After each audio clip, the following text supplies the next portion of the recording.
They are two of the best sluggers in baseball. They're starting to heat it up for the Cardinals in the middle of the lineup. Matt Holliday and Albert Pujols. Yesterday, though, not just those two. Up and down the Cardinals lineup.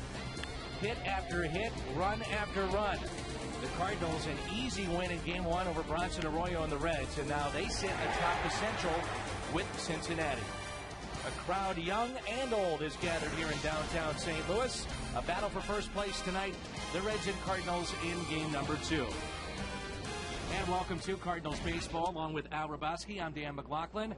And there's different ways to get atop the Central or lead your division overall. And the Cardinals have done it with pitching, Reds a little hitting, and some teams a little bit of both. That's exactly right. But let's look at the Cardinals. They are outstanding with their .295 ERA, best in the National League. And right now, the last 5 games, 4 times, the offense is really heated up. Hopefully you get a combination of both. We'll take a look at the starters coming up later as we edge closer to our first pitch. But when we come back, it's a look at the slugger, Albert Pujols. He's done it 4 times where he's hit 3 long balls in a game. We'll relive those when we come back.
Albert Pujols in his career has had a 3 home run day, most recently over the weekend against the Cubs.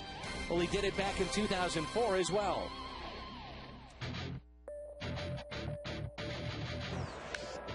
Pujols into right center field. That ball is trouble. Get going. Gone. Home run for Albert. Wow, that is crushed into left field. Albert Pujols, 4 for 4. His second home run. Power against power. Albert wins that battle.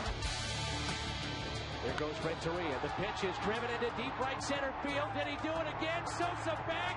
It is gone. A 3-home run day for Pujols, and the Cardinals have taken the lead.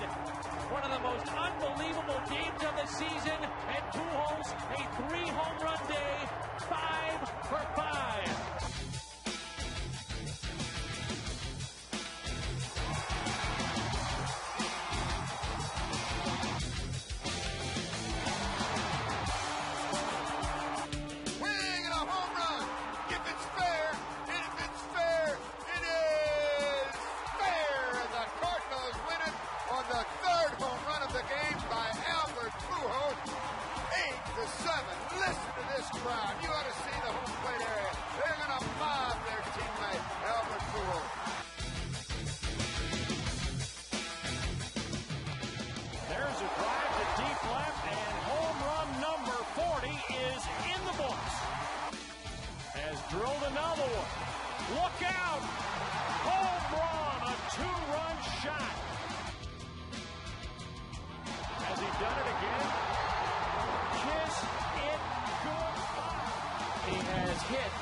street ball, boys and girls.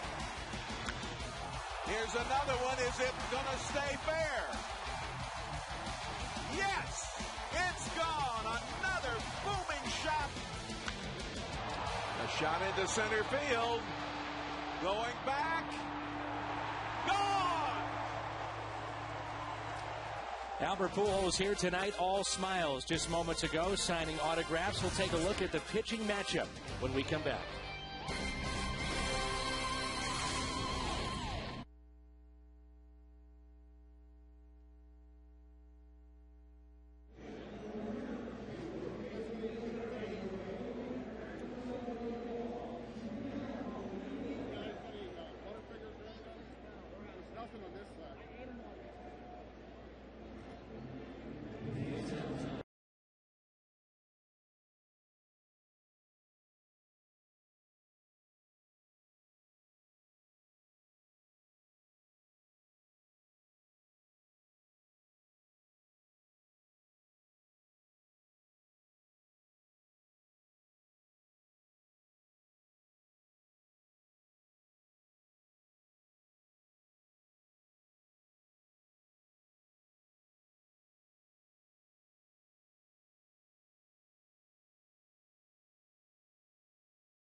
The Reds and the Cardinals at a battle for first place. Let's take a look at the pitching matchup.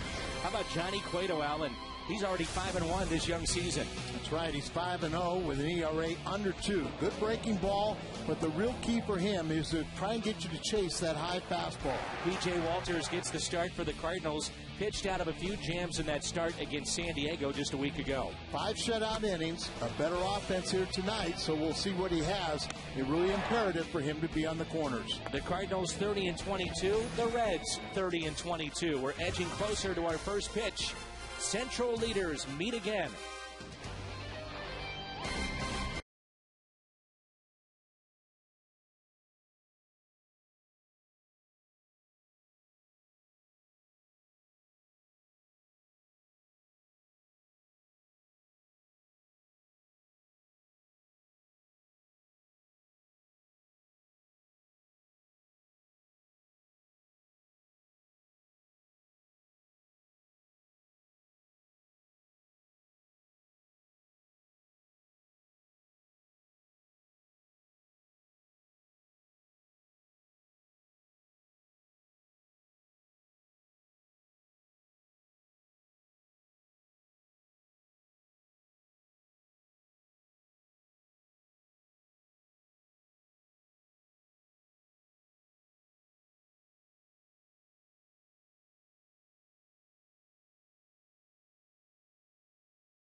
to June, and the summer weather begins to heat up, so have the Cardinals bats. Led by three-time MVP Albert Pujols and a suddenly hot swinging Matt Holliday, St. Louis has won 3 of their past 4 games. The season is already 2 months old, and already there's a battle atop the Central Division between St. Louis and Cincinnati. Tonight, the Cardinals turn to a young right-hander who picked up his first career win in San Diego last week. The Reds counter with a young fireballer who is making a name for himself inside the National League. It's Dusty Baker and Tony La Russa squaring off yet again. The scene is Busch Stadium in St. Louis, where Bill Finley and his crew are putting the finishing touches on the diamond. The St. Louis Cardinals, the Cincinnati Reds, a battle for first place. Game 2 of the series, next on Fox Sports Midwest.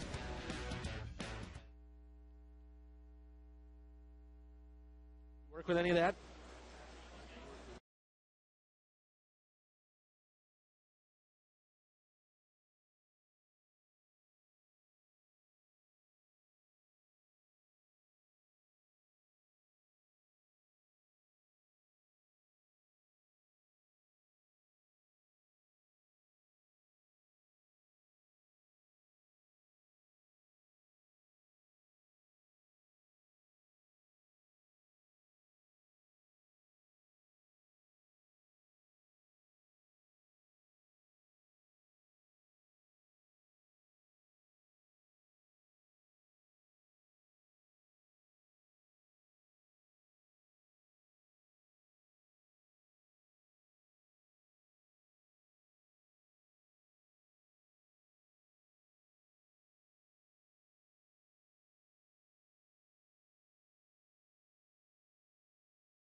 Brought to you by Budweiser, with full flavor and a crisp, clean finish. It's what we do. By Dobbs Tire and Auto Centers, #1 for quality tires and expert auto service. By Steak and Shake, life needs flavor. By Chevy's expert auto service. See your Mid-America Chevy dealers or shop and compare at stlchevy.com. And by Casino Queen Hotel and Casino, home of the loosest slots. Speaking of flavor, with stir fry out there, pizzas, hot dogs, hamburgers, whatever you want here at Busch Stadium.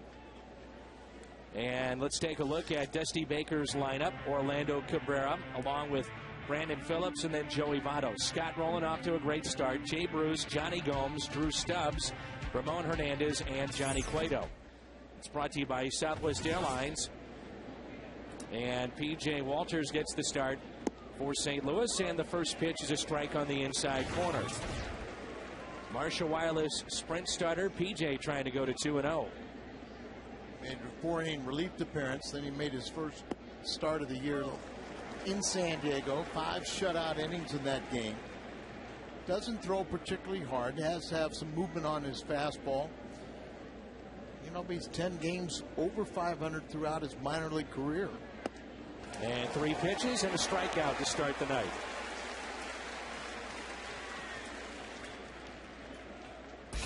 A look at the Cardinals defense. Holliday, Rasmus, and John Jay in the outfield. Freese, Lopez, Schumacher, Pujols along the infield. And it's Walters and LaRue, the Dobbs defense for the Cardinals. So Jason LaRue, the veteran, catching the rookie. And of course, he's had some big games for Cincinnati as he was their everyday catcher, but A lot of times you put that rookie pitcher will be out there working with the veteran. Here's Brandon Phillips, first ball of the night there. Phillips hit .282, 7 homers, and he's driven in 18.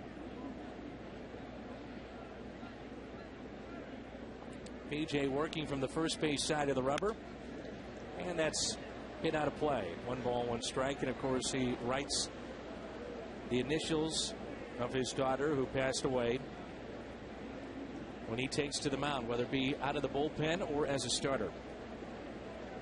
He was asked about the significance of his win the other day. He really downplayed it out to the media, but you'd have to figure it meant an awful lot. Oh, absolutely.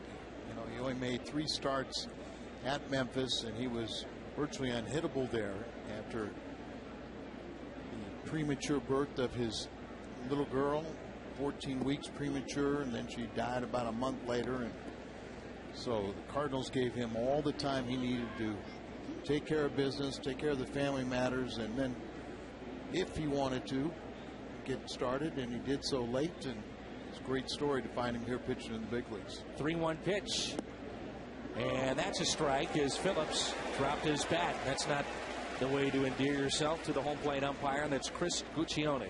Well, I think you know, when you saw one of the pitches earlier that was in a similar location, I thought it was a better pitch than that one, so you can understand where Phillips thought it was going to be a ball, but you're right. Very warm and a steamy night, muggy night here in St. Louis. 3-2 is fouled back. Mentioned how PJ in that first start really pitched out of trouble a couple of times. Bases loaded situations in San Diego. Went 5 innings, and Tony La Russa, the Cardinals made sure he had a chance to win that game.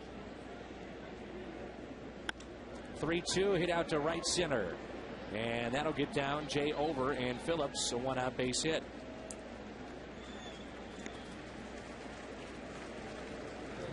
Let's go back to the Cabrera at bat, and it only took 3 pitches and a strikeout for P.J. Walters. We'll talk about how he has to hit his spot. So he pitched number 1 right on the inside part of the plate. Then 2 was over the middle of the plate. There was a breaking ball and a strike 3. Good location right there, down and away on the black. And that's what he's going to have to do. He's going to have to mix things up, change the eye level, and try and stay out of the middle of the plate in the strike zone. Here's Votto, and that's hammered into right. Phillips had to avoid the baseball. Jay will come up gunning to third. And it's first and third, 1 out. Good job by Phillips to avoid the baseball. If that hits him, he's out.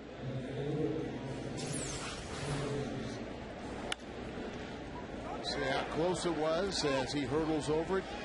Never picks up his coach. He looks over his shoulder, which slows you down, and then the throw is going to be a little bit late and offline, allowing him to go from first to third. In the National League, the Reds go from first to third more than anyone else. Of course, they also have the best offense in the National League. And they've been very good with runners in scoring position, and one of the reasons why is standing at the plate. 11 home runs already. He's driven in 32. And basically, Ali has picked up where he left off at the end of last season for Cincinnati after the trade that brought him from Toronto. Literally the final seconds of the trade deadline. I know he really hasn't been healthy because those 11 home runs represents his total the last 2 years. 11 each year. He told me that he probably would have retired, or at least looked at it after this year, if he had to stay in Toronto. And he said it was no disrespect to the organization or the fan base or playing in the American League. He said my back just really couldn't handle playing on that turf. Playing on the turf. Here's a 1-1 pitch to Rowland. That's hammered out to deep left, and it's 3-0 Cincinnati. Scott Rowland with home run number 12.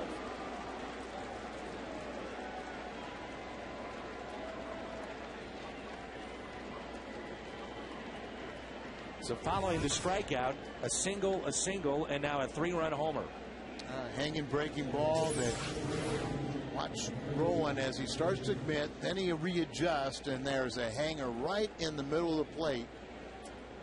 And at this level, these good hitters are not going to miss it. Mercedes-Benz Exmo Cam and an early 3-0 lead. Here's Jay Bruce. Strike one. I'm talking with some of the Cincinnati folks. We asked about the start of Scott Rowland and why he has been effective this year. And this is well hit out to left center, backing up Holiday to make the catch near the track. And I basically posed the question by saying, hey, is this a byproduct of the stadium or his health? Because we will see a lot of home runs at the Great American Ballpark, and they feel it's more his health. That, the stadium, you're going to see home runs, but he finally feels good and healthy, and we saw when he's healthy, he can produce. Combination of all the above. You're playing with a young team, and they're very talented. He has a leadership role with this ball club, and everything kind of fit in place. And playing for a manager that it's fun to play for. He's going to pretty much leave you alone, put your name in the lineup, and say go get him. It's a home run and sitting by Johnny Cueto. 384 feet, the distance of the home run. Johnny Gomes has been outstanding for the Reds. They thought that they might lose him and was not signed in the offseason, came back at a reduced price for the Reds, and he's been a bargain. He's driven in 34.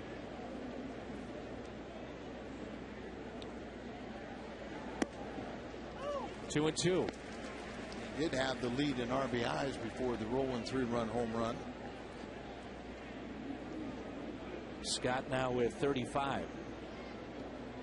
Gomes second in the National League hitting with runners in scoring position, second to Ludwig. 2-2 pitch that was up and fouled back. And in Johnny Gomes' last 23 games hitting 390. So it's been over an extended period of time where he's taken over that role. The Reds left fielder, and the combination of whoever's out there has the highest batting average and run production in the National League. It's not just the wins that have been piling up for Cincinnati at 30 and 22, but how they win games. Exciting club to watch. They're a club that, like the Big Red Machine, they don't stop hitting until they turn off the lights. So even when you have a lead, it's never comfortable. And a strikeout, second in the inning. Scott Rowland has given the Reds an early lead.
Old friend back in uniform with the Cardinals. There is Aaron Miles. If you just joined us, he's been picked up from Springfield Double-A, and Alan Craig was optioned back to Memphis. So good to see Aaron Miles back in a Cardinals uniform.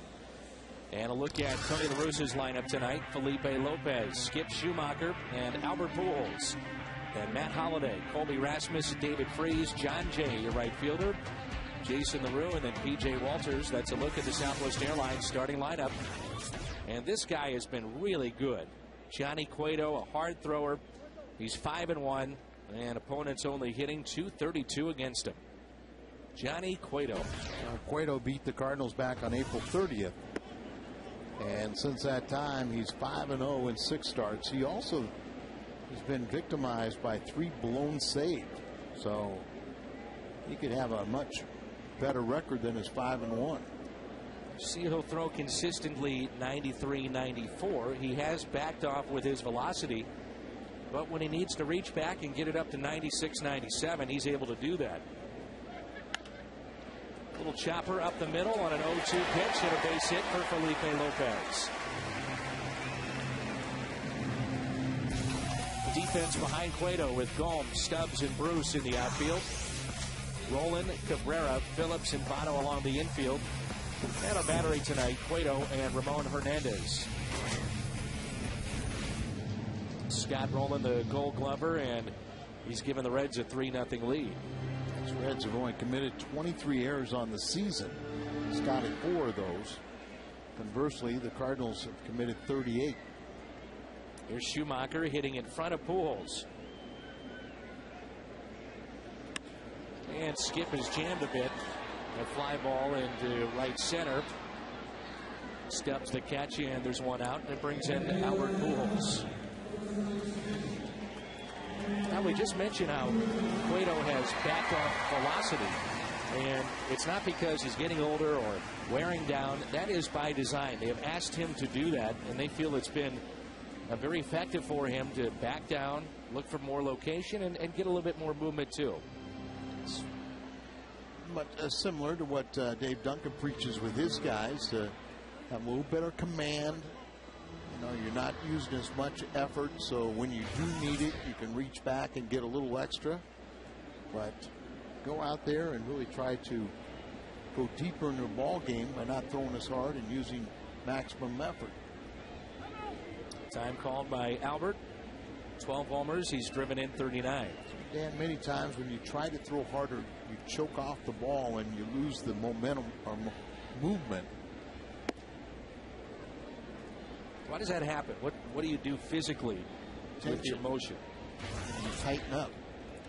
And by trying not to overthrow, you kind of have that loose wrist and the ball kind of jumps out of your hand. But when you grip it too hard, everything tightens up, no movement.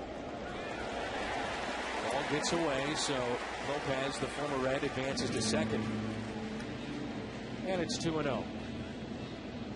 First base open now, decision time, even in the first for Dusty Baker. It's a wild pitch, but very poor mechanics. There's no weight shift with the body, just trying to reach out with the glove, goes off the leather, and it'll be a wild pitch.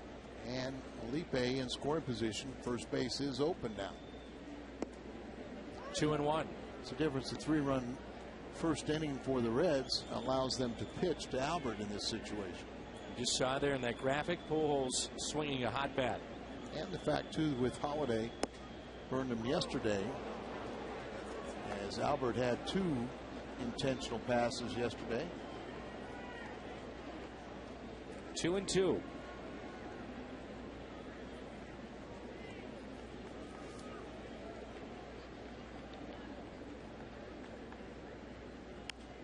The numbers tell you that it is probably the wise choice. You see what he's done against Cincinnati in his career with the 43 home runs.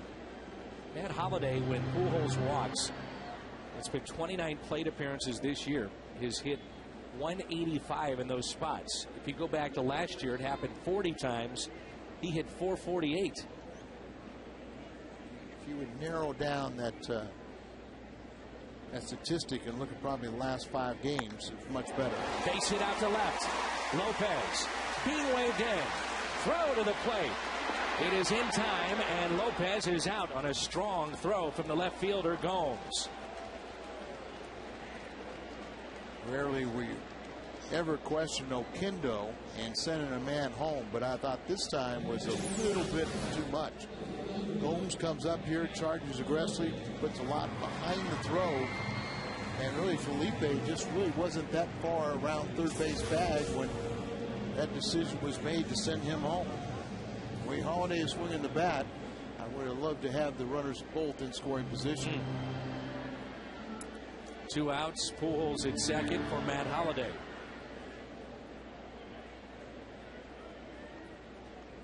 Very deep for the Cardinal left fielder.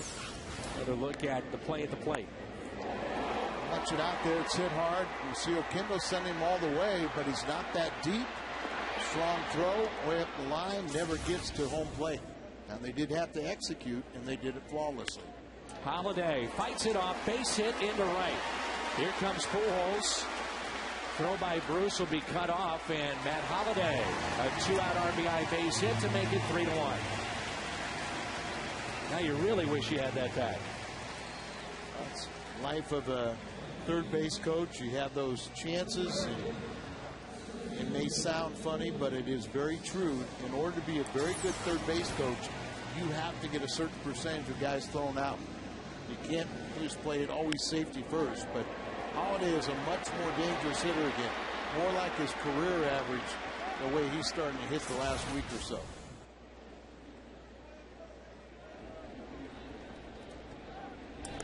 .32nd run that Pujols has scored this year. That's tied for the team lead along with Colby Rasmus. Rasmus is hitting .268. He's walked 28 times, so his on-base percentage has been very good this year in that regard. Looks at a strike on the outside corner. Let's see, a few of these hitters have questioned the strike zone.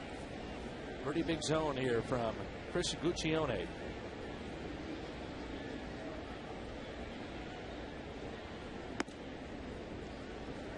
Believe it or not, hitters can adjust to a bigger strike zone a lot easier than one that's, where you just don't know. If you're consistent, the players will tell you they don't mind it. And if you establish that, okay, we're going to call the corners, we're going to call the black, it's going to be a big strike zone, then it's up to the hitters to make that adjustment. But when one pitch is a strike, the next time that same location is a ball, that makes it tough on everyone. 1-1 to Colby. Lifts it out to center. Stubbs back. At the wall. We are tied. Colby Rasmus, a 2-run homer. His 8th of the year. RBIs 22 and 23. 3-3 here in the first. He's talking to Al with Colby before the game, and he said, I'm getting close. I can just feel it. I'm seeing the ball better. I'm close. We visited right before our first pitch tonight. And another indication of that is taking it straight away center. It's one thing if you're getting 2 home runs, pulling the ball, but when you're taking it center, you're staying on that ball and you're driving it. On a 1-1 pitch, and we're tied at 3-3 with a 2-run homer. Here's David Freese. All the Cardinals' runs have been scored with 2 outs. And usually it's this guy that does it.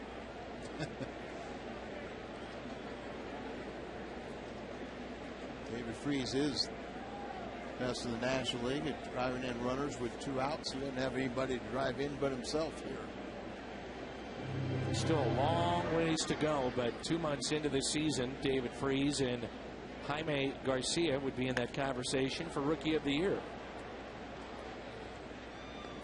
And we were talking earlier about Cueto trying to back off a little bit. Sometimes now young pitchers will get into this situation where now the Chismo takes over and they try to overthrow. That's hit sharply to Phillips, who backhands it and makes the play. So a new life for the Cardinals and P.J. Walters. We're tied up 3-3 after an inning of play.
3-3.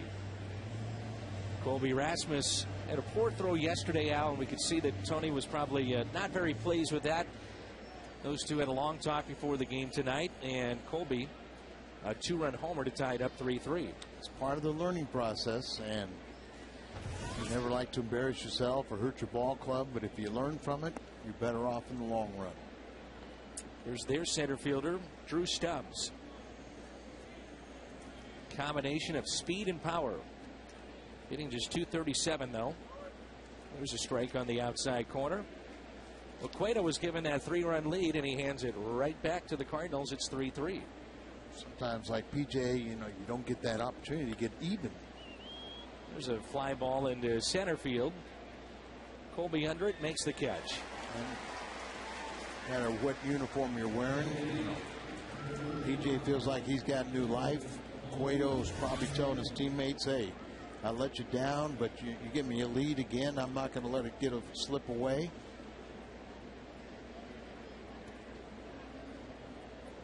And the hitter will be the catcher, Ramon Hernandez. These are big starts for guys like Ottavino and PJ, trying to make a name for themselves and to stick around in this rotation or in the ball club in some capacity. As you know, Brad Penny is close to returning. Brad probably returned in the middle of the month, so there are a couple starts out there. But one of them are going to have to distinguish themselves between PJ and Ottavino. Hernandez hitting .298, a couple of home runs, and 13 RBIs. The throw from left that got Felipe Lopez, I'm not sure that was on the fly to Hernandez. And short hop. I think it was a short hop, and he was still able to catch it and apply the tag and block the plate. Had just enough time to come up with a short hop and then prepare himself for any type of collision, and he slid right into him and never reached home plate. Hernandez will get the bulk of the playing time now as their backup catcher broke his thumb, and again over the weekend. And our buddy Corky Miller is back with the ball club. Out to center again, had him to reach, and backing up Rasmus to make the catch. 2 outs. Metro East moms and dads, the Cardinals alumni kids clinics are coming to Fairview Heights on June 8th and June 10th. Boys and girls ages 7 to 13 will learn baseball fundamentals from Cardinal greats. For more information, number to call 345-9891 or visit cardinals.com. Here's Cueto.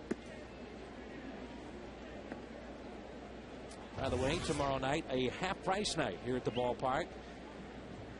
Kids are out of school, so a great way for the family to come down here, taking a game with discounted seats, half price. Now, Dan, help me understand what a half-price night is.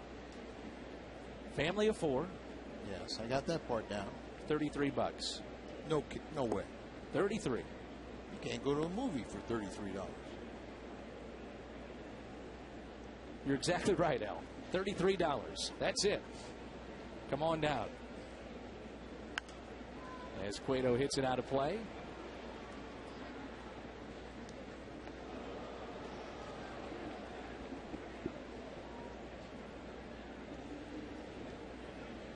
And Dan, this is live programming too. Oh yeah. No doubt about it, Al. 2-2 pitch.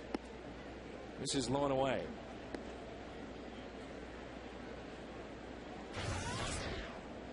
Four for 19 on the year.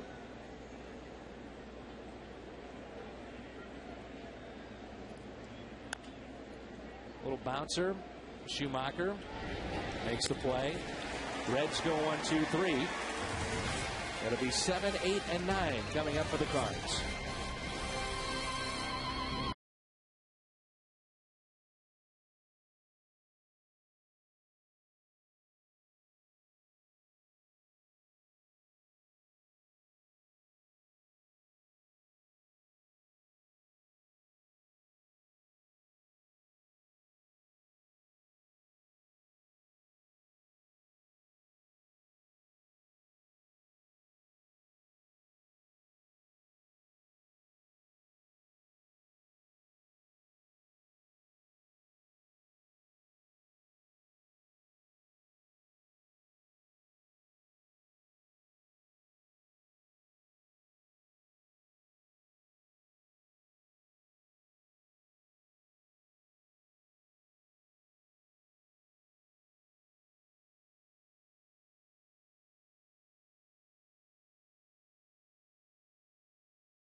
come to the ballpark, she's one of the first people you see, Aggie Siriati. And she's been here for years and one of the nicest ladies that you'll meet as well. The great Aggie Siriati here at the ballpark. Let's take a look at our keys to the game presented by Toyota. And in the right portion of that graphic, you see the run support that Johnny Cueto received in May. He was undefeated in that month. Also, his ERA was under 2. But look at that, close to 9 runs a game for Johnny Cueto. And that's our Toyota keys to the game. And while we have a moment, let's also give you our text poll. Which holiday is your favorite to spend at the ballpark? Memorial Day, 4th of July, or Halloween? I think we'll go with C, because that means we're in the World Series. Slip that one by us. That's your U.S. Cellular text poll. In May, there were 5 National League pitchers that actually went undefeated, with Cueto being one of those. He was 4-0. John Garland, we saw him. He was 4-0. Tim Hudson, who's back to the Hudson of old with Atlanta, 4-0. Anibal Sanchez, very good at 4-0. And then the surprise of this group, undoubtedly, Carlos Silva. Silva is undefeated on the year, and he went 5-0 in May. Here's John Jay. Getting a chance to play as Ludwig kind of injured his hand a little bit, sliding into second base. So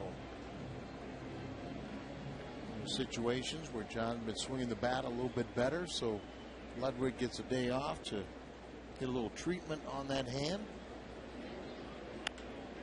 And a ground ball that's foul.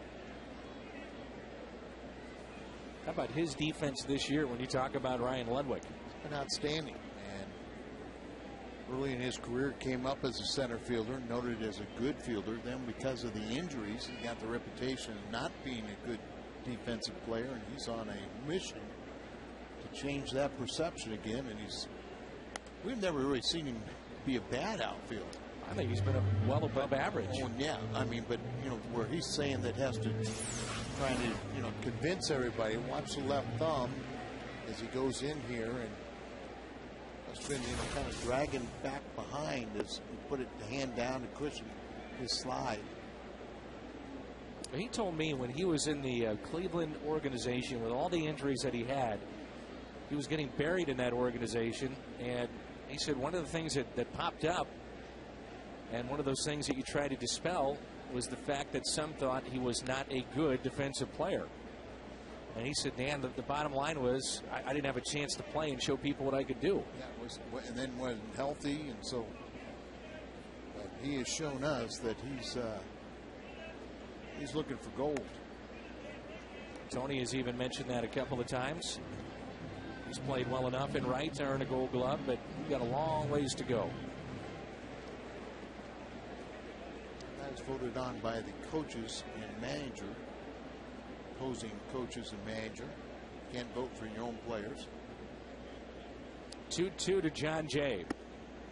Now 3-2. John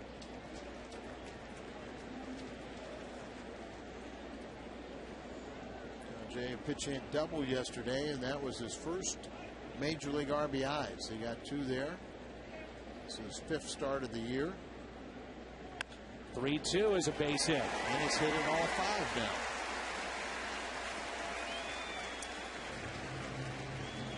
So a leadoff hit for John Jay. Already the 5th Cardinal hit.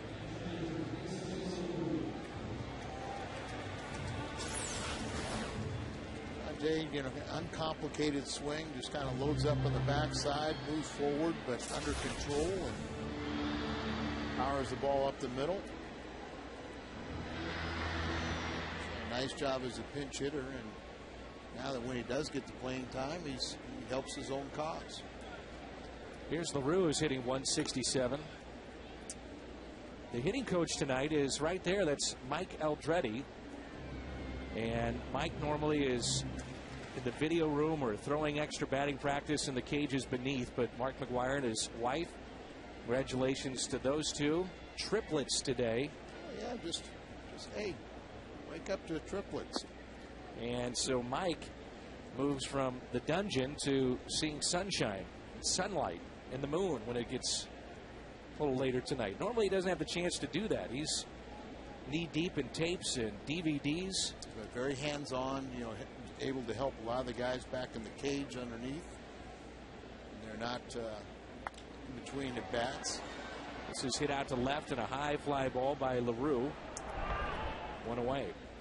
And you may be wondering at home, well, why don't we ever see him in the dugout? And the reason that stands out is because that there's only a select number of personnel that can actually be in uniform at game time. And I asked Mike about that tonight. He said, yeah, we have permission now that McGuire's gone that he steps in and he can be the hitting coach and sit on the bench. But you might recall a few years ago when George Kissel was with us, and I don't remember what team it was, Al, but as PJ will sacrifice here in the only play to go to first, but one of the teams complained the fact that he was on the bench, and so George, instead of dressing out anymore, would dress out for batting practice and then have to go sit up in the press box. Yeah, that's silly. Very silly. Visit FoxSportsMidwest.com for an update on Cal Loesch. We have a new beat writer, BJ Raines. He is part of the website, and he'll be covering the team, and you can read his latest article on Cal Loesch. All that and more at FoxSportsMidwest.com. But it's kind of a ridiculous rule. Sure. I mean, especially with George Kissel, who everyone had the utmost respect for, and he wasn't going to overstep his bounds. Now, Mike Aldretti is an outstanding hitting coach in his own right. Now, he is not on the pension plan. 1-0 pitch. As you can only have so many coaches on that plan. And like you said, congratulations to Mark and Stephanie. Were you aware that they were having triplets? I had no idea. No, I didn't either until I saw that today. That's a pretty good secret. Well, if you saw her, it probably wouldn't be a secret. No, yeah, I would think so.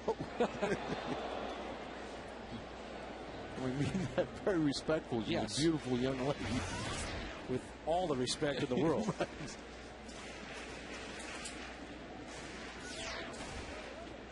Mike Aldretti came up in 1986. He was a Giant. He played for the Expos. Little time in Oakland and the Yankees as well. This is well hit. And Stubbs makes the catch on the run. It's an example of his good speed, that makeup speed he has out there in center field. So takes the hit and RBI away. Jim Hayes will join us when we come back.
Cardinals baseball on Fox Sports Midwest, brought to you by Kia Motors. To learn more, visit kia.com. And by Jack in the Box, try Jack's new grilled breakfast sandwich with a cup of the new Kona Classic coffee. Second time through the lineup now for P.J. Walters. Here in the third inning, it's Cabrera. He struck out his first time up. He's seen nothing but strikes. 4 pitches, 4 strikes. Reds kind of turned around once they took Stubbs out of the leadoff spot, put Cabrera there. Right center, good jump by Colby. Right, Dan, he got a real good jump on that ball and glided over to the spot and makes the play. Watch where he's set up out there, and they kind of got on the move. He's got that good acceleration. Well, Jim Hayes has joined us.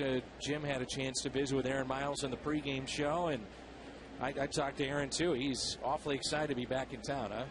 I don't think there's a guy happier to be here tonight than Aaron Miles. He was rehabbing in Jupiter, then went to Springfield, and now up with the team that he spent 3 seasons with. His last 2 seasons, a .290 batting average and a .317, and of course in '06, part of that World Series championship team. He's got a lot of great memories with this ball club. Yeah, part of the championship team of '06, and he was one of the last cuts by the Cincinnati Reds. That's it down the left field line, and home run distance but foul.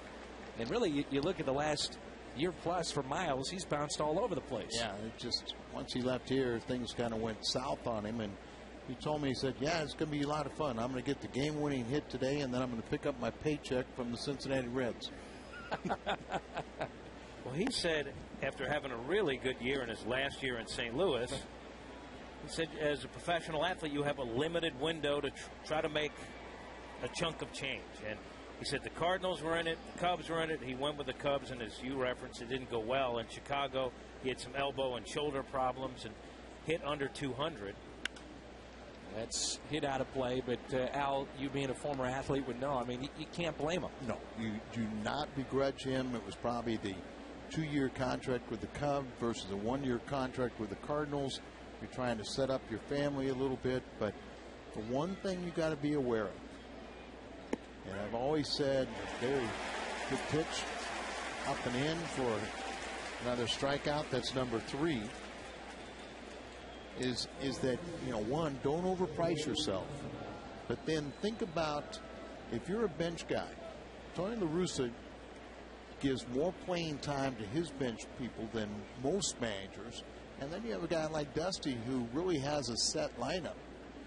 You know, that really, you know, he's going to put that basic 9 out there consistently, and you're not going to have that fighting chance. Well, we saw Pinello the same way in Chicago. Yeah, with Aaron, that he even played a little bit of the outfield. He played third. He played pitched short, a little. Second, pitched. He's a very good pitcher. He had Spezio. It was between those two. His ERA, I'll take over Spezio. But there's a lot of reasons, though, to bring him back to St. Louis.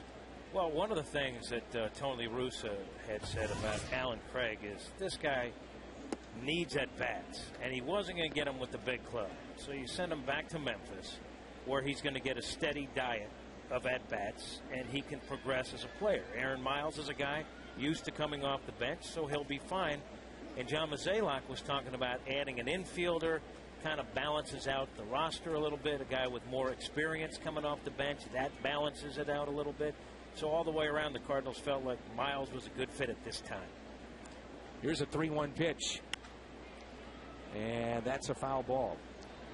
Even though he was a late spring training cut by when Miles said that he'll pick up his paycheck from Cincinnati, there is now, and it's all changed since my days of playing, but there is a period where I think you're still in spring training where you still can get, even being released, you get paid for the year by the original club, and then the Cardinals pay a prorated minimum salary. This is carrying all the way to the wall, and it's gone. A home run, a high towering shot by Joey Votto. It just kept carrying and carrying, and then it winds up over the center field wall. Second home run for the Reds tonight. They're back on top 4-3. It looked like Kobe felt like he had beat on that. Well, it looks like if he, and this ball, like you said, just kept on carrying, so he's not going back to the wall. It's kind of drifting. Thinks he's going to make the play, checks where he's at. But looking at it the other way, if he gets up on top or gets up to the wall and jumps up, he can get that glove up above it and might be able to pull it back. Uh-oh, this is trouble. Hit out to deep left. Holiday back, and the Reds have gone back-to-back. Scott Rowland, his second of the night. 2-run lead, 5-3 Cincinnati.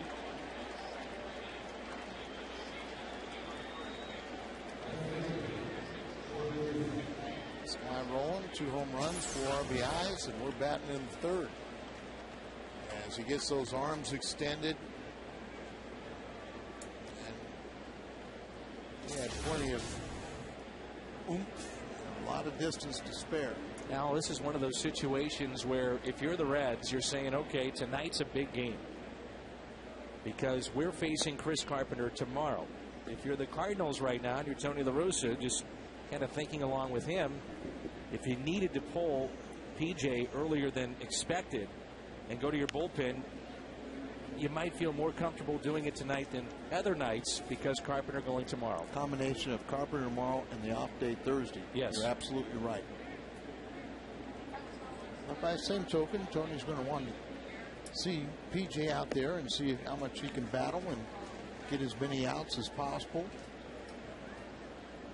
So Votto is 2 for 2 with a single and a home run. Rowland 2 for 2 with 2 home runs. Votto's measured at 405. Rowland's at 402. I think you're right too, Al. If Colby was able to get back to the wall and maybe have a chance to scale it just a bit, right, he might have been able to make that catch.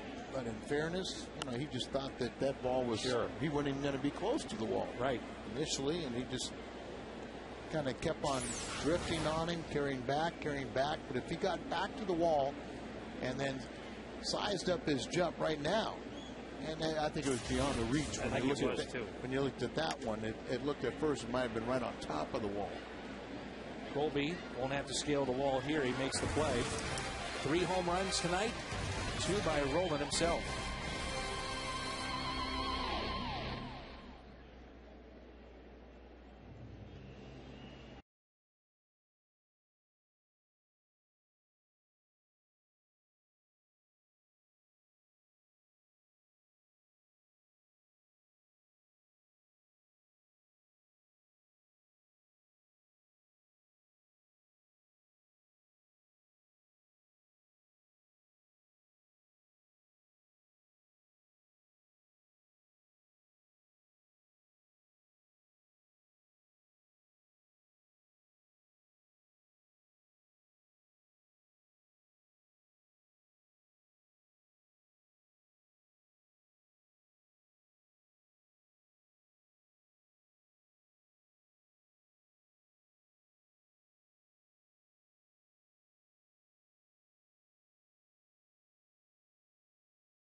Cincinnati back on top 5-3. 5 hits aside, and 3 of the 5 hits for the Reds have been home runs. Skip Schumacher, Albert Pujols, and Matt Holliday. Jim, you had a chance to visit with tomorrow night's starter, Chris Carpenter. Yeah, we talked a little bit about the season that he's been through, and I said common thinking is maybe you've had to dip a little deeper into your bag of tricks this season. Is that the way you see it? And he said, yeah, certain pitches he hasn't had command of, the cutter for one of them, so he's had to go with more breaking stuff. But he said that's what being a pitcher is all about, is adjusting and adapting, and he feels pretty good. He's off to another remarkable season. He's had good success not only against the Reds, but just dominated against the Central Division. Coming off a win on Friday at Chicago. There's a broken bat. Cueto has it for the out. Always feel like when he takes the mound, you're going to win. Voting is now open for the All-Star Game in Anaheim. Help send your favorite Cardinals to this year's All-Star Game. You can vote up to 25 times. Vote right now at Cardinals.com. Here's Pujols, who singled, and then Lopez was thrown out by the left fielder Gomes. Trying to score. Albert is 1 for 1. And Pujols came around on a base hit back in the first. Tony La Russa, John Mozeliak were discussing Brad Penny and his lat injury. He's on the 15-day DL. This is left center. Stubbs is back and with room to make the catch. John Mozeliak was saying that it might be an extra week for Brad Penny as he recovers from that. And so now with Kyle Loesch gone for an undetermined amount of time, he's got this giant cast on his arm, or did yesterday. It's supposed to be removed. Said that procedure went fine, but there's some question marks about the rotation. Well, there's no doubt, and you do expect Penny at some point, obviously, to come back this month. But with the two rookies, Al, they're going to be battling it out, possibly for that fifth spot. There'll be a time when you get, with an off day here or there, that you can really probably get by, basically on a 4.5-man rotation. But Penny has not picked up a ball yet. They're talking about maybe coming back as early as the middle of June. It is, it takes weeks to get in shape, and it only takes a couple to get out of shape. 1 ball, 1 strike on Holiday with 2 outs and nobody on. Jason Mott feature? You're working on a Mott feature? Well, because there's a little disagreement in the Cardinal clubhouse about what is said when he takes that mitt after striking someone out and screams into it. It's a family show. It's a family show. Jason Mott is a family guy. He says everything is G-rated. And Roland makes the catch. When's that going to air? We're working on it. It's a work in progress. We're working on it. See you on the postgame.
Here's Johnny Gomes. He'll lead it off. 3 strikeouts for PJ tonight. One of those of Gomes back in the first. 5-3 lead for the Reds. They've hit 3 home runs tonight.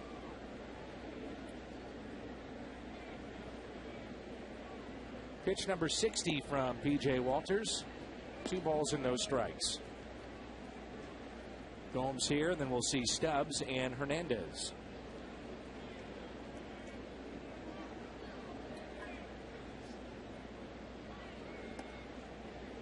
Three and 0.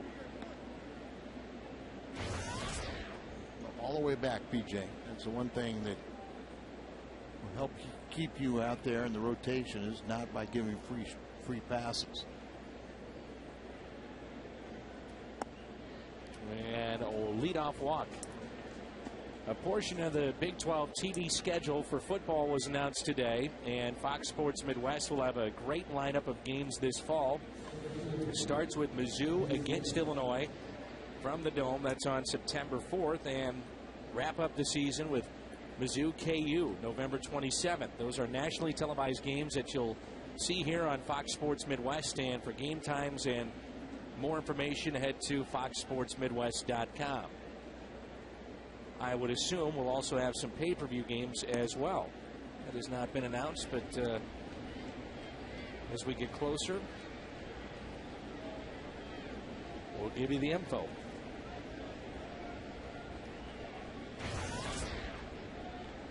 Get a ground ball in turn 2. Stubbs has very good speed. PJ right now can't find the strike zone. It's 5 straight balls to start the inning. Just over 60 pitches, so fatigue shouldn't be a factor.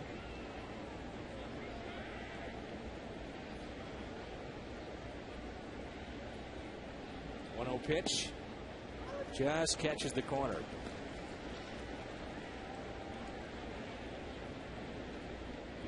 Steps fly to center, first time up.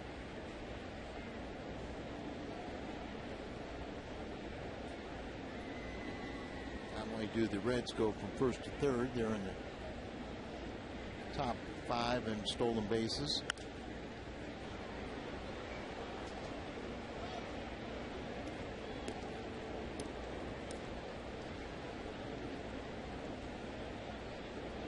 Diamondbacks acquired Dontrell Willis from the Tigers in exchange for right-hander Billy Buckner. Dontrell was put on waivers today, and there was a lot of speculation that Arizona would try and work a deal for him. Just never worked out for him there. Tough play for Lopez. Goes to second. That's not in time. Gomes is safe, and the first 2 have reached. I think they had a little trouble getting out of his glove. It would have taken exceptional play to get the force out at second base as the ball's hit in the hole. Gomes running hard into second base. And now we're at the end of the order, but men on base for Ramon Hernandez, an 8th place hitter. Some of the guys down there in the bullpen start to stretch, get loose.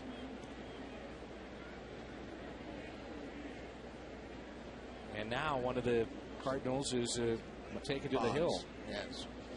Mitchell Boggs is going to the mound. Hernandez doesn't like that call. Got a situation here, as you mentioned, Al, bottom of the order. You can get out of this jam. 8th place hitter, then Cueto up next, the pitcher. 8th place catcher. Think about the running speed. Hernandez, he's at the plate. 0-1, hit to short, and safe at second, and the bases are loaded. Wow, it just was not a double play ball, and Stubbs with that great speed got down there, and Felipe probably thinking about replaying that in his mind, should have gone just to first base. They give him base hit. See, now you almost have to. A couple bounces there, and tries to go there. You could give him the fielder's choice and just, nobody up. But give credit to Stubbs for that great speed. They weren't even close. And Hernandez had 2 or 3 more steps down the first baseline. Johnny Cueto. Look at that swing from your starting pitcher. So the base is loaded. It started with a walk to Gomes, and then a couple of infield hits. Stubbs, and then Hernandez.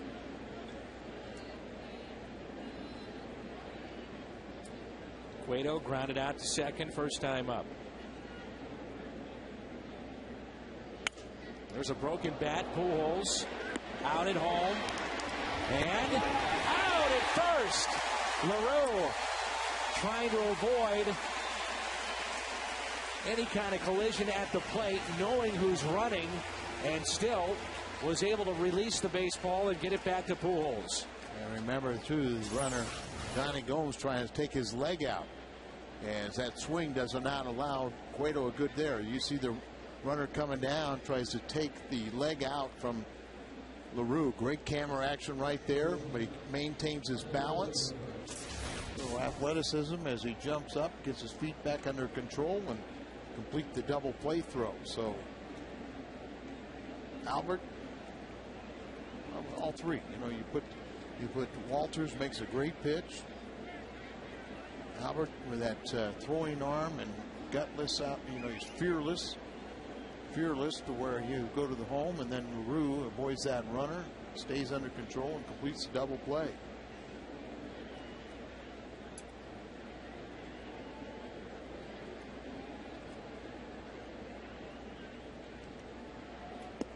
And that's a strike at the knees. Get out of this jam, you feel like you've accomplished something. We saw in San Diego, P.J. Walters pitched out of bases loaded jam twice in his 5 shutout innings. Cabrera 0 for 2. You saw LaRue go out to visit. I'm sure, Al, part of the conversation there was, look, you got the 2 outs now, bear down, get this 3rd out, and you're still in this game. Absolutely. And don't, you got to attack, but you've got to throw, make quality pitches.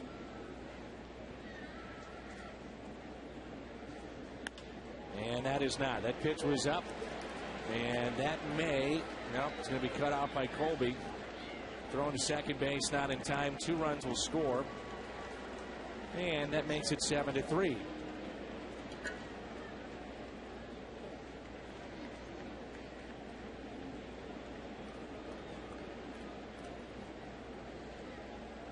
So a 2-out base hit. And Cabrera picks up RBIs 24 and 25. This really did appear that ball just sat right up in the middle of the plate, and nothing in or out, up, and that is just too hittable of a pitch when you have 2 men in scoring position.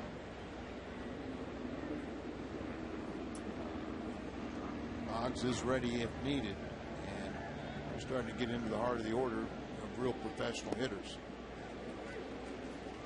Phillips 1 for 2. Single, scored in the first, and was called out on strikes in the 3rd.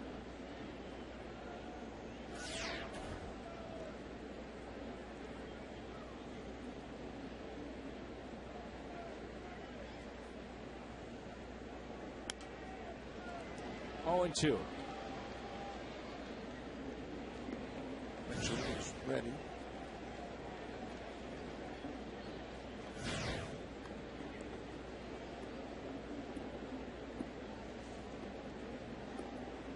His last batter this inning. Will it be his last batter for the game?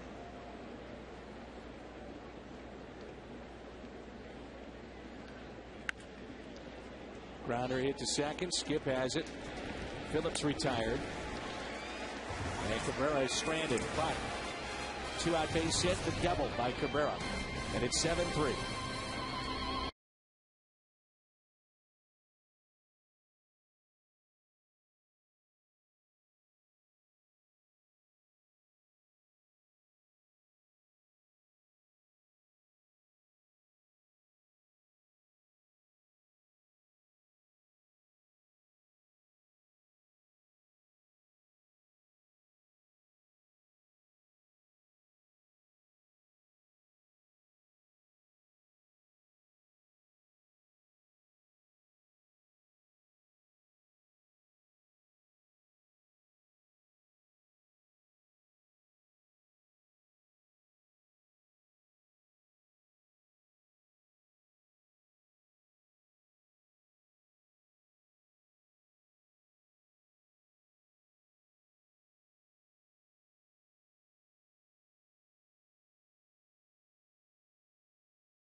for $255, 6-packs for $198, all fees included in ticket prices. It's 7-3. Cincinnati leading the Cardinals. And Colby Rasmus will lead it off. Colby is homered tonight. 2-run shot back in the first, and that was his 8th home run of the year. RBIs 22 and 23.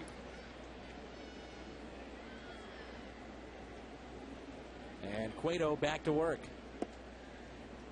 Colby's done a lot of damage on the road, and particularly via the home runs against Cincinnati.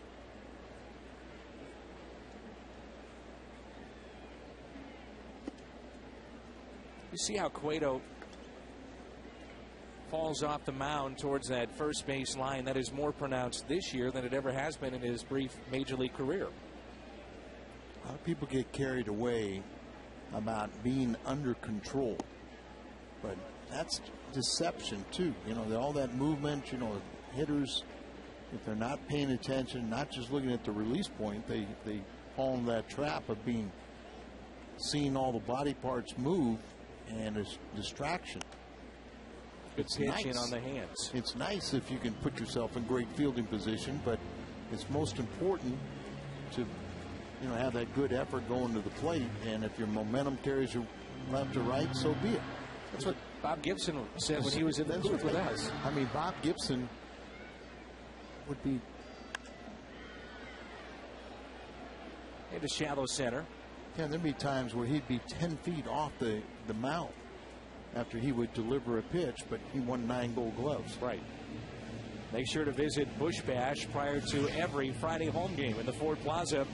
And this Friday will feature the closer, Ryan Franklin. For specific details and future player appearances, visit Cardinals.com/promotion. So this Friday, it's Ryan Franklin. He said that exactly. So I'm not going to sit there and worry about how I look or where I finish. I'm trying to get this guy out so he doesn't even hit it. And his unbelievable cat-like reflexes. Now, Bob Gibson could not run sprints or line to lines in between starts, but he would go over third base and field ground balls for about an hour the day after he pitched, throw across the diamond, and I defy any of us to take that same workout.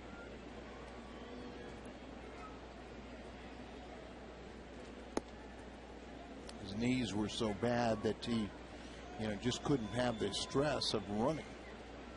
And of course, remember, you're talking about on that turf that, like Scott Rowland talked about. Trevor and Miller. Also talking about a former basketball player too.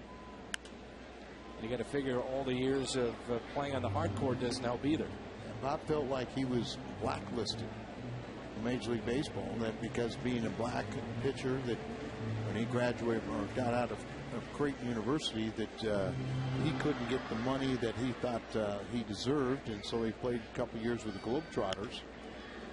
And that's caught. Another line drive that's caught, this time by Votto. Let's go back to our trivia. Take a look at it tonight, presented by AT&T. When was the last time the Reds and Cardinals were tied for first this late in the season? AT&T trivia question. Not that long ago, 2006. Both teams were 6 games above the 500 mark. It would have been misleading because unless you're talking about 2 different divisions, you know, it wasn't that long that you've had the Central Division with the Reds and Cardinals in it. So it was August 24th of 2006. We may fool some people on geography. They even teach geography anymore in school? Well, you just Google it. You can Google it. I mean, we'll go back to the 70s when you only had the National League East and West.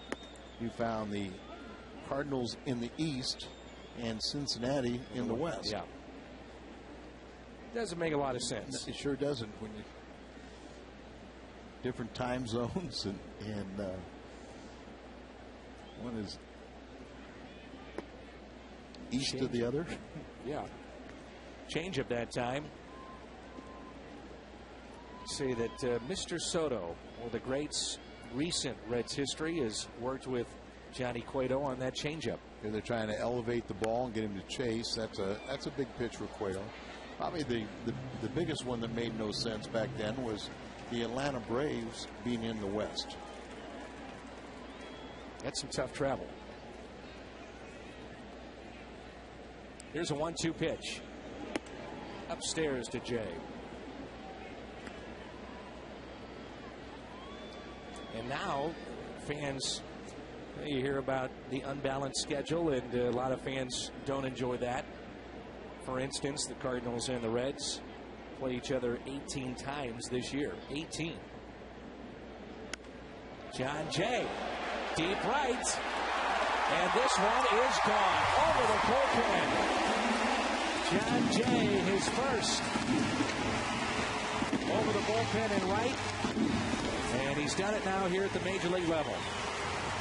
And his first 2 Major League RBIs last night. Now he's added that elusive first Major League home run.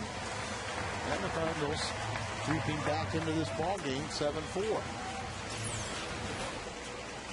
Jay is 2 for 2. Fastball and on the inner part of the plate. He just turned on it and above the Cardinal bullpen. That went a long way, didn't it? Yes, it did. And that's a base hit out to right for Jason LaRue.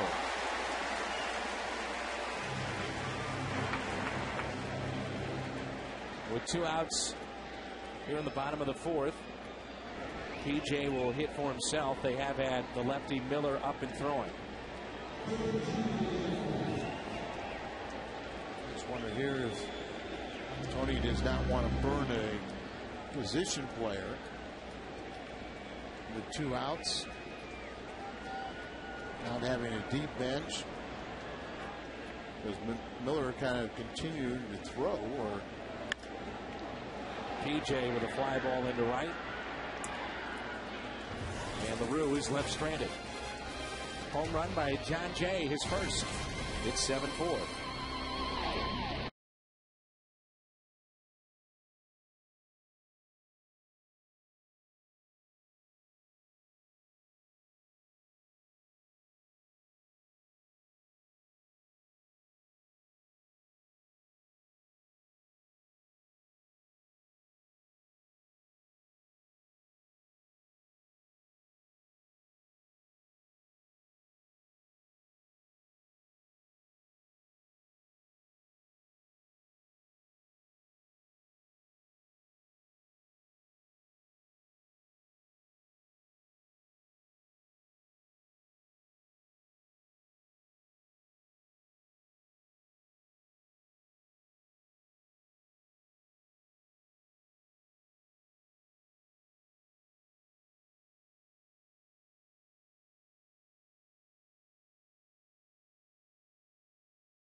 It's 7-4.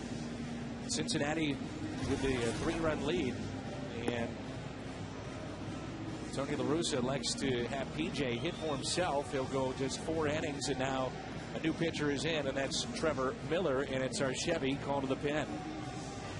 Carrying an extra reliever, so you have 1 short on the bench. Didn't want to burn a bench player, so PJ hits for himself, then replaced by Trevor Miller, his 18th appearance. Burn Wainwright.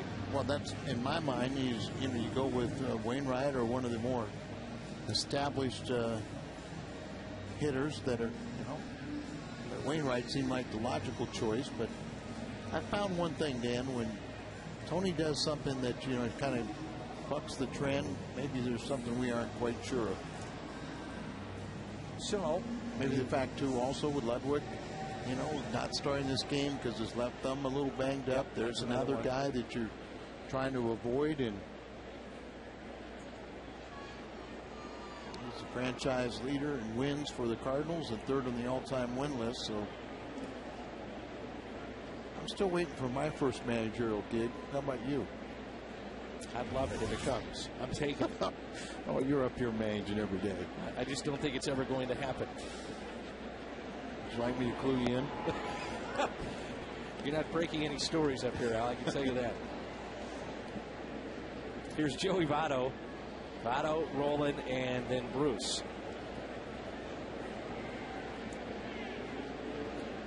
And an 0-1 pitch to Votto, who has a couple of base hits. Really a defensive swing, a late swing there. Votto has singled and scored, and also hit a solo home run in the third. He and Rolen went back-to-back. 0-2 the count. His last 6 games with a stiff neck. Probably could have played last night, but with Jaime Garcia on there, they gave him another day of rest, and he's obviously okay. On the outside corner, and a strikeout of Votto. We couldn't believe that was called a strike. Appeared to be a bit outside. Bruce set up outside. It's way outside. PJ goes 4 innings, gives up 8 hits, 3 home runs. He did walk 1 and struck out 3.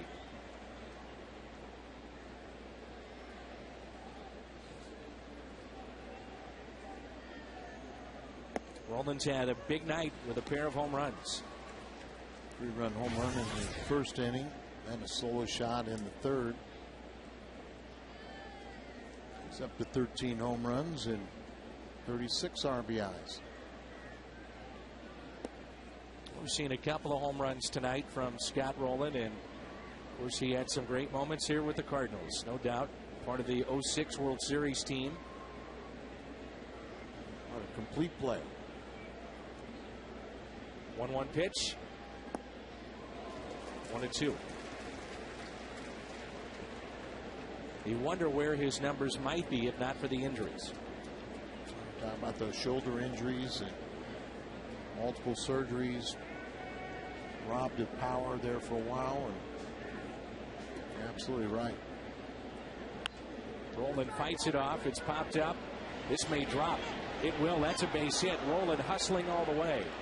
Heading into second base. And it's a bloop double.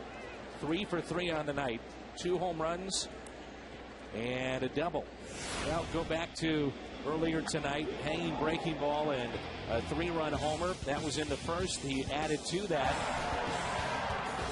Mentioned his moment here at this ballpark. What about off of Roger Clemens in 2004?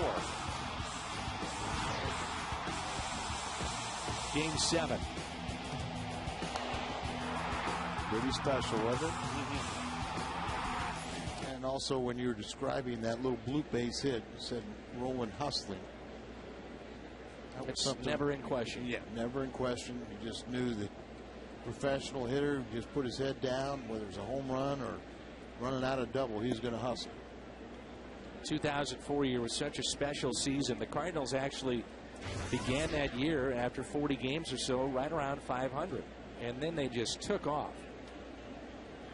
Finished with 100+ wins. There was no doubt that 04 club and the 05 club better than the 06 team. What a shame that the American League, Boston Red Sox, didn't see how good that team was in the World Series.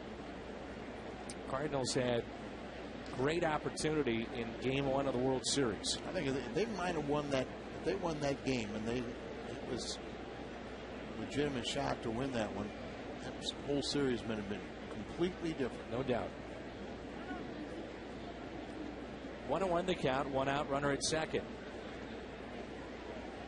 LaRue out to visit with Rolen at second base. Those teams were loaded. Rolen, Edmonds, Pujols, Renteria, 3 MVP. Reggie Sanders for part of that. Larry Walker.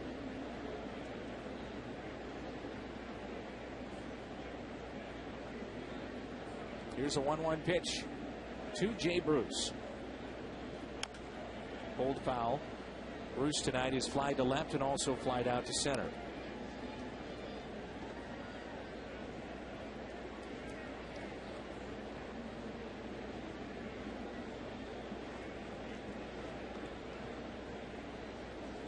Coming into tonight, the Reds' 268-run score. That was 4th best in the major leagues.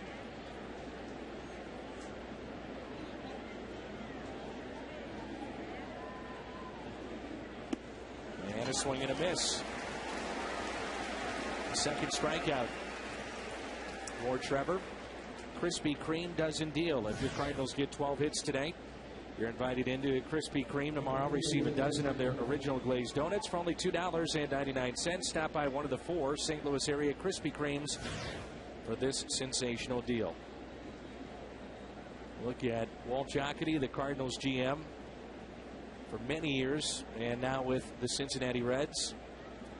And Walt has got some pitching on the horizon too. He's got Volquez coming back off his suspension and injury. And then Aroldis Chapman, who they signed, and they said in his last start out 3 different times, the gun had him at 103. 103. Walt's done a really nice job, and there's Joey Jocketty. Well, I'll tell you that the tree was that 68. Those radar guns. You know, just to have somebody say 103 miles an hour. The Cuban defector, and it'd be interesting to see how they, initially want to use him. Does he go to the bullpen? Will he start? Signed a $30 million contract. And they told me that he opened up in Cincinnati, said that he really isn't as far away as people are trying to project him. And they feel like they're trying, one of the biggest things, just get him acclimated to the major leagues. Johnny Gomes with 2 outs.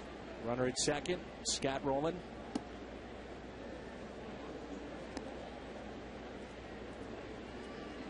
Chapman pitched tonight. He went 5 innings, gave up 2 earned runs, and a no decision. We've got him coming up. Steven Strasburg coming up. Nationals have confirmed now that Strasburg will make the June 8th start against the Pirates. Looked like they were pitching around Gomes to get the stubs. Got that feeling.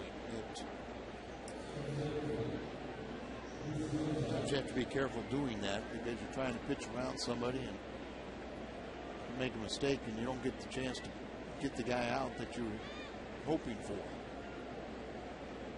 And look, mentally, you got to play a little game that you pitch around someone or you intentionally pass a batter to get the next guy out. You really do have to bear down a little bit extra. Make sure that strategy doesn't foil. 2 outs and 2 on. We're in the 5th.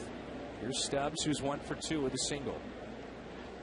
Think about some of the trades that Mo has made in his brief time as GM, and of course Walt had some blockbusters here in St. Louis.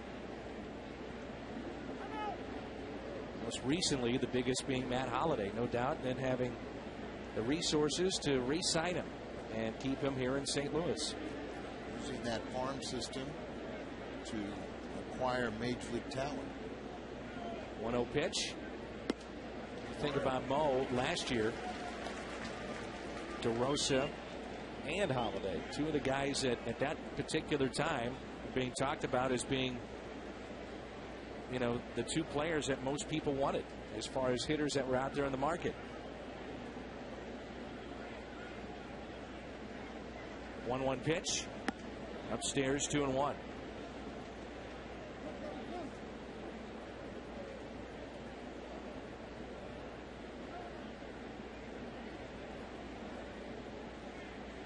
This is a 3-run deficit, and there's plenty of striking time to come back in this game.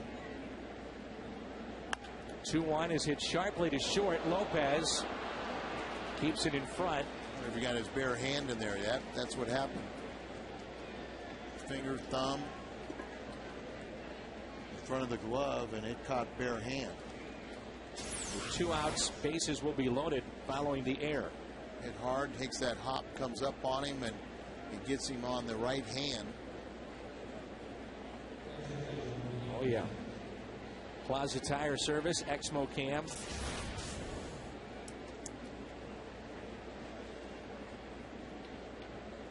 You worry about him throwing the baseball and trying to grip it. So E6 on the play.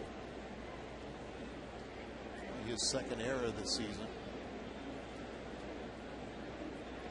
Hernandez 1 for 2.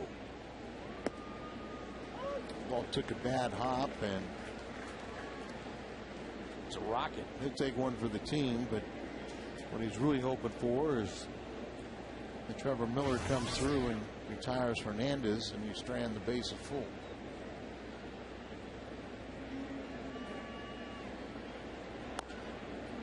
A grounder that's pulled foul, 0-2.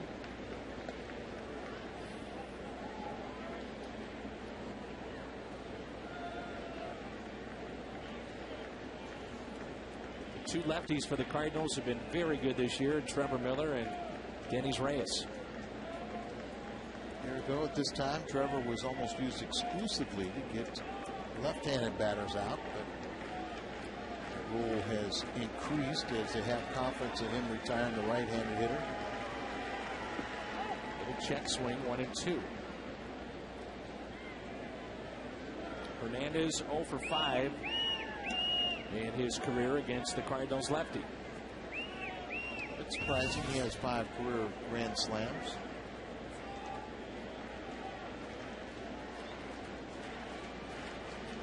RBIs and 118 at bats with the bases loaded.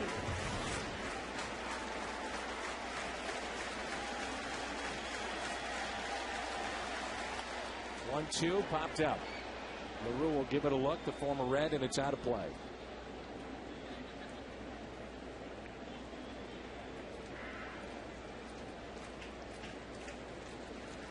What does he want to come with here on 1 ball and 2 strikes?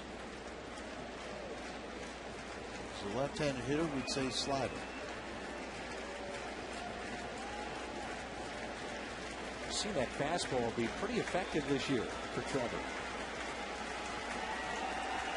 Most lefties always are thinking it's going to be the slider, so they're caught looking on the fastball.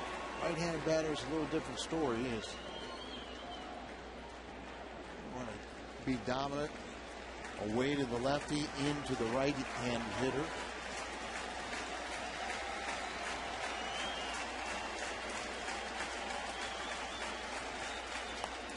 Slowly hit. Miller spins, throws. Red strand, the bases loaded.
6:30 with the pregame show.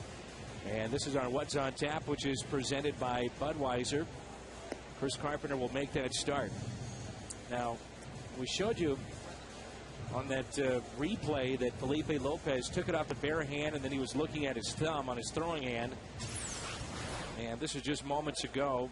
Cardinal medical staff is over there, and Lopez tried to swing a bat, or at least just have a feel for it. And he can't go. He is due up first for the Cardinals, and his night is through. It's already been a very frustrating year for him in regards to some of the injuries he's dealt with. So Brendan Ryan will pinch hit for Lopez. As you mentioned earlier, Al, you're not really sure about Ludwig and how he's feeling. Well, that's it. I mean, sometimes, you know, to appease the crowd, you start making all those. If you would have pinch hit or Walters, now all of a sudden you didn't know, but you lose Felipe. You have to use another bench guy, and all of a sudden you run out of people. So it's a scenario where, you know, we'll let Tony use his judgment, and Brendan Ryan will get a shot to here. Brendan swinging the bat a little bit better lately, hitting 197, 1 home run, and 8 RBIs. He is a spark plug, though, for the Cardinals when he is right, and the numbers don't lie. You know, last year, when Brendan would start a game, the Cardinals played 600-plus baseball. They were 63-42 in the games that he started a year ago, and this year they're 24-13 when he makes a start. Coming off the bench tonight, low throw, and the pick by Votto.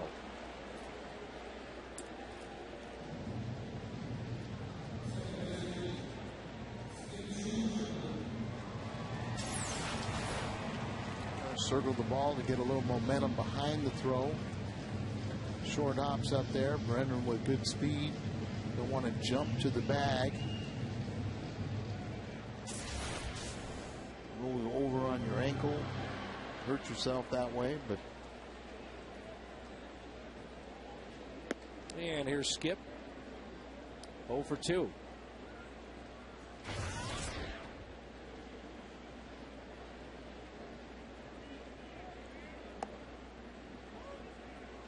One and 1 the count.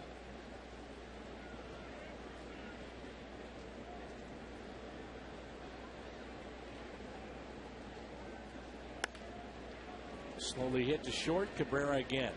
This time a little better throw. Similar type play. Quickly 2 outs. Friday, June 18th. Bring the family to Busch Stadium. It's Merrimack Caverns night.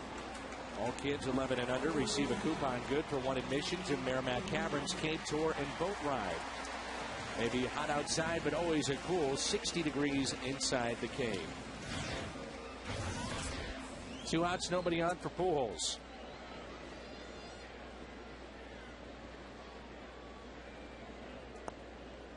Found this interesting. We talked a lot about Pujols expanding his zone and maybe swinging earlier in counts than we've been accustomed to seeing. Some fans have asked us about first pitches, and Pujols swinging at those first pitches. He's only doing that 17% of the time this year. His career is 21% of the time first pitches. Perception is that, you know, he's expanding the zone, is going after knowing that they can pitch around him or something like that, trying to do a little too much. So perception doesn't live up to reality. Here's a 2-1. Albert hits it out to left. Hardly had to move. Cardinals go in order. We play 5 at Busch Stadium. It's 7-4.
score 7 runs in the 9th off of Astros relievers following a duel between Adam Wainwright and Roy Oswalt. They had identical lines that night. It's our Schnooks this date in baseball history. Gary Bennett, Juan Encarnacion. And this is our Chevy call to the bullpen. Mitchell Boggs, the right-hander, hard thrower, following the inning of work from Trevor Miller. I'm sure a lot of fans are out there wondering about Juan Encarnacion. My understanding is, Al, that his vision is still very, very poor, to the point that driving car is in question. And I've talked to Aaron Miles. He said one of the worst nights of his career was that line drive off his bat that caught the face of Juan Encarnacion. And it was the second time that, I believe it was the left eye socket, right? It was shattered. One time he was hit by a pitch, and then with the foul ball standing at the on deck circle off the bat of Miles, it just ended his career. But we're all concerned about just having normal life, and he's had multiple surgeries. He's been very reluctant to make contact with the Cardinals and try to, you know, I know for the first couple of years really tried to reach out and try to make sure and find out what was going on, and he was reluctant to really open up to them. 1 ball, 1 strike here on Cueto. He'll lead it off. We're in the 6th inning. Grounder to Schumacher. Cueto retired for the first out. Let's go back to the U.S. Cellular text poll. Which holiday is your favorite to spend at the ballpark? No surprise. Halloween, 52%. I wonder how many people thought of that on their own. You're prompting, you know, agreed that was the best solution. What do you be in the World Series? That's it. Cueto retired. Here's Cabrera. 1 for 3 on the night. Right down the middle at 95 from Boggs. We've seen time in his career as a starter, but the Cardinals like him in this spot right here. Out of the bullpen and throwing strikes. That really was the concern when he was a starter. And a manager and a pitching coach can really guide you.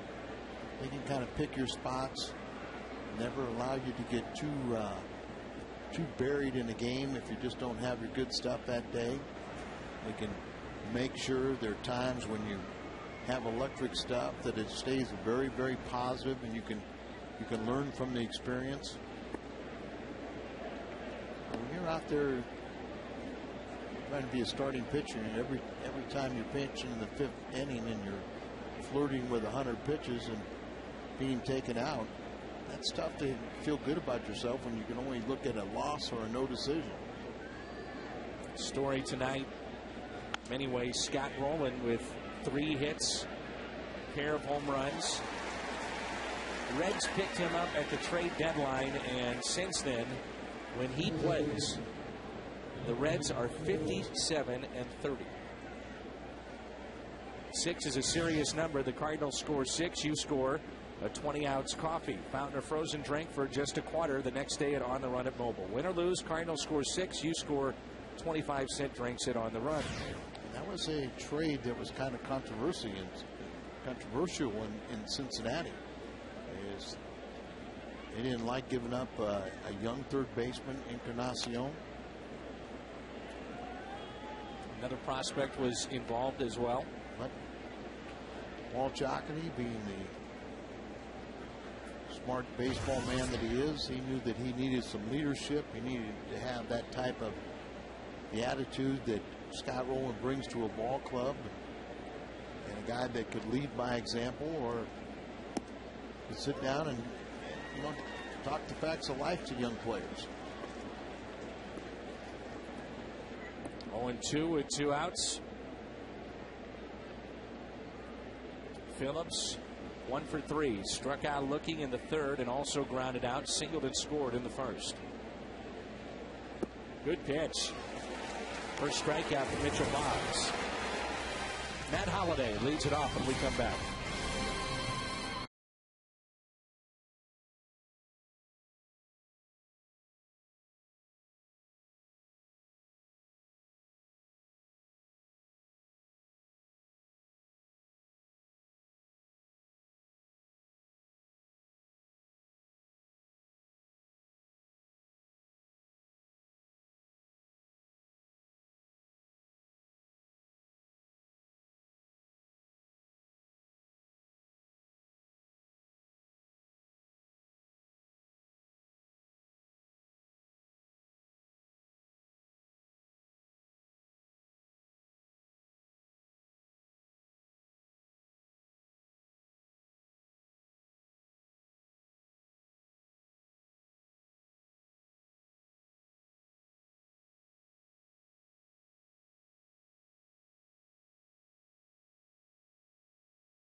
Baseball tonight presented by Lumiere Casino. Your next home could be on the house. River City Casino and Lumiere Place Casino and Hotels giving away a $250,000 home plus 18 room makeovers now through July 2nd. Visit rivercity.com for details. And by AT&T, find out what's possible with the nation's fastest 3G network. AT&T, rethink possible.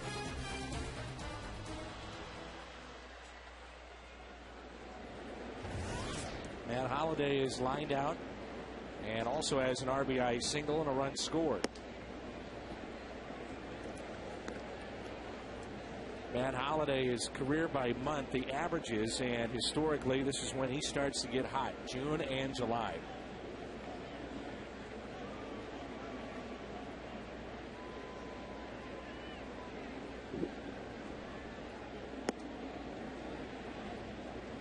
Two and 0.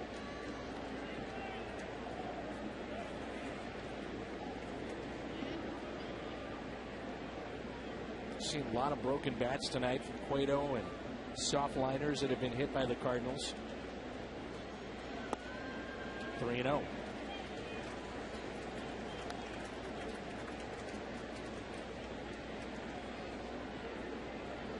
Cueto, young pitcher, pitching here in the 6th, and he's in his 70s in pitch count. And 4 pitches. He issues his first walk of the night.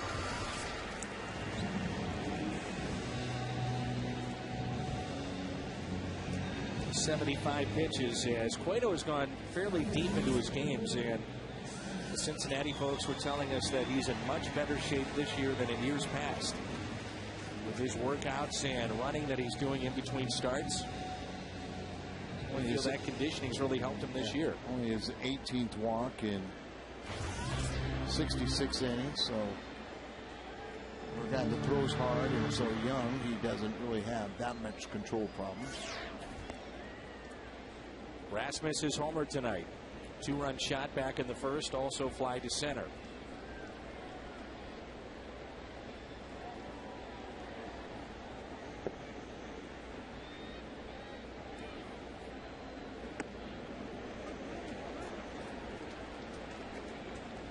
Down by 3. Let's see if Colby will take a strike or two. Cueto struggling to find the strike zone here in the Cardinals half of the 6th.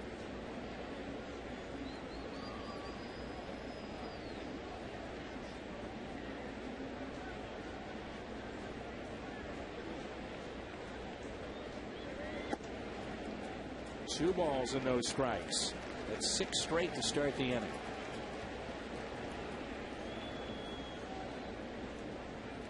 He's out to talk to his young right-hander, just slow him down a little bit. Now Brian Price, the pitching coach, will go out there, but kind of a no-no as Cueto is. He's thrown 6 straight balls. The catcher only going out to help you, and you kind of turn your back on him. Well, you got to kind of welcome somebody coming out there to slow you down and kind of change your mindset a little bit. Tomorrow the Cardinals face Sam LeCure. He's 1-0, and Carpenter is 6-1. Chris Carpenter, 2.93 ERA.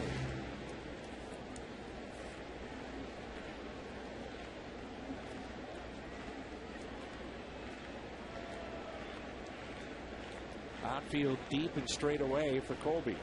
Very deep. Notice that Stubbs plays very deep. Rasmus on a 2-0 pitch, a base hit. Holiday to second, on his way to third. And the tying run will come to the plate.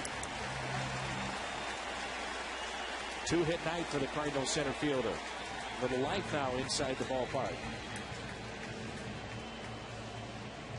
We'll go pitch by pitch, presented by Chevrolet. Leadoff walk to Holiday. He throws one high and away and comes inside. Both them fastballs. Third pitch, fastball down right into the wheelhouse of a left-handed hitter, because it wasn't directly at the center fielder into right center. Holiday easily goes over to third. And Freeze now has his first opportunity to drive in a run. Very good in this spot, hitting .365. Tonight he's 0 for 2. When you think about this start for David Freeze in the first 2 months, Al, after everything he went through in the offseason, and Tony made it a point to say, look, we're not handing the job to him, but it was very important that he got off to a good start, built up that confidence, and now just relaxes and plays the game. So he was going to have to earn it. And then at one point in spring training, he kind of told him, hey, relax. You know, you're doing enough to earn this job. You're going to get the first shot at it. So now relax. And once that transpired, you know, he started relaxing, got off to a good start offensively, had one bad inning and kind of got magnified a little bit defensively, but he's been playing good all-around baseball for the last 6 weeks. 0-2. Freeze. Hot shot to Phillips. He couldn't handle it. Ball goes into center. Run scores. Colby on his way to third. It's 7-5. That's a Gold Glover out there, folks, at second base, too. I'm saying the same thing. Phillips won a Gold Glove.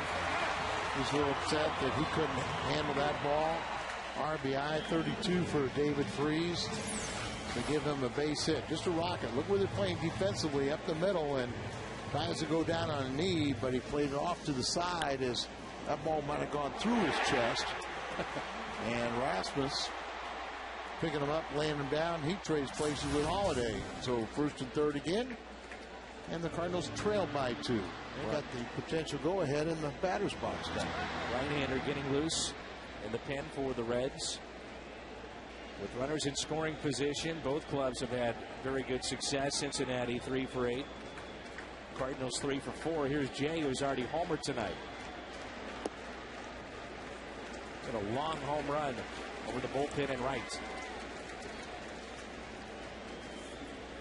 Also has a single that was back in the second inning.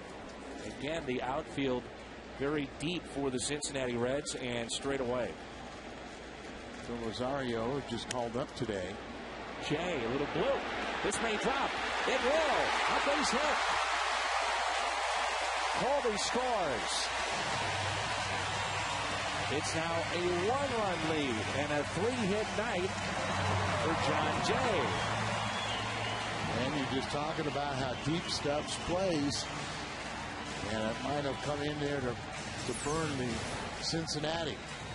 It's like a set up away right off the end of the bat. If you're the center fielder, you read that you know it's not going to carry. But playing so deep, even with Stubbs' good speed, he couldn't come in quick enough. On a night in which the Reds have scored 7, the Cardinals have now come back, and they're going to knock out their starter, Johnny Cueto, and it's a battle of the bullpens. That should be a victory for the Cardinals. Gonzalez is ready to come in.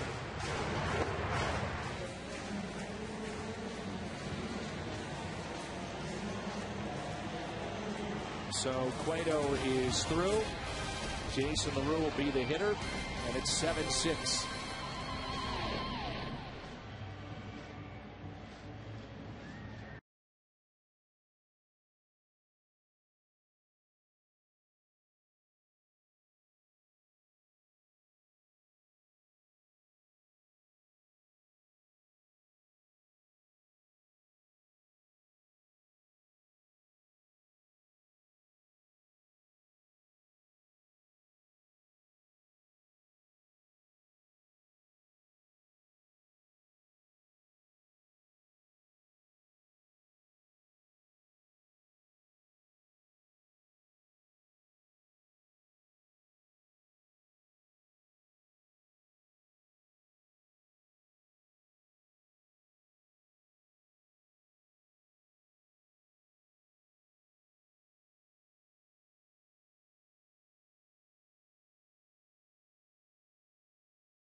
Lincoln went on the disabled list.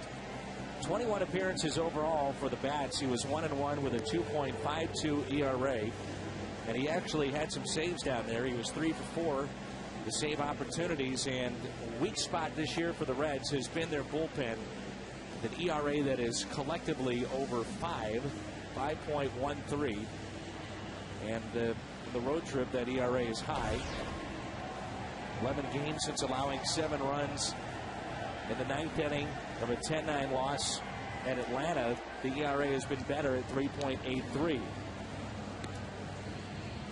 He actually came up earlier this season when Homer Bailey went on the disabled list and retired the first man. He struck out McCutchen in that ball game. So right now, Jason LaRue will get a chance to face this young Dominican right-hander.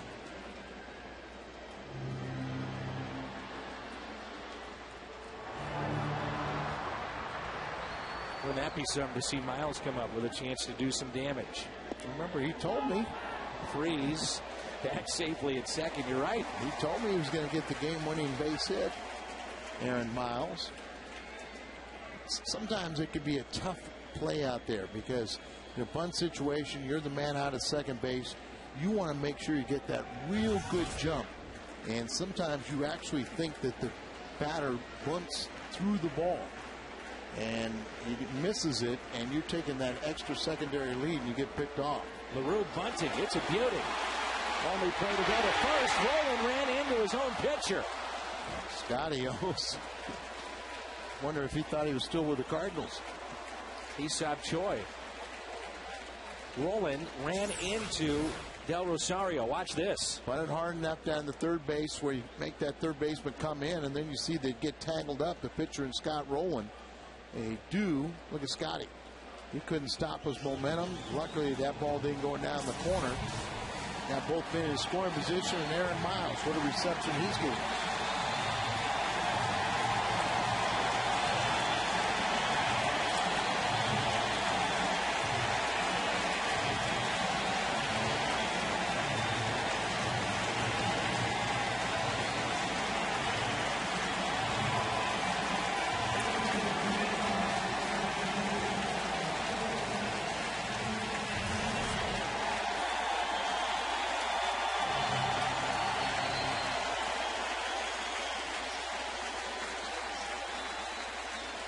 No surprise. He was very good with the Cardinal uniform, came up with a lot of hits. He proved to be a tough out. He's a guy that would put the ball in play a lot. And in this spot, infield drawn in, you've got a lot of hitting lanes out there for Miles. This is probably the least deep we've seen him all night in the outfield. And Miles hits it in the air out to center. Catch made by Stubbs. Nowhere to go for Freese. 2 away.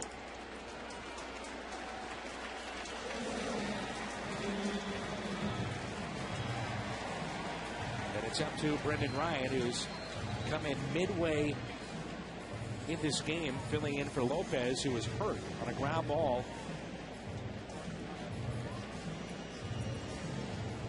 Brendan said that mustache is 10 days old.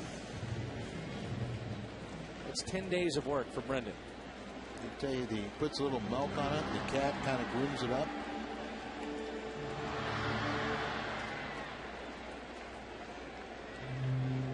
And Dan, how's your ability to grow a mustache? Not as good as that. I haven't quite perfected it like you have. Nor will I ever be able to. It's the good luck mustache. We first saw it almost a week ago on that Thursday in San Diego where he went 4 for 4. 1 ball, 1 strike. Took good plays first time up back in the 5th from Cabrera to get him just by a step at first.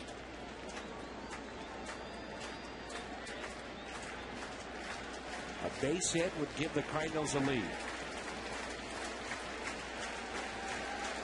Big gap in left center.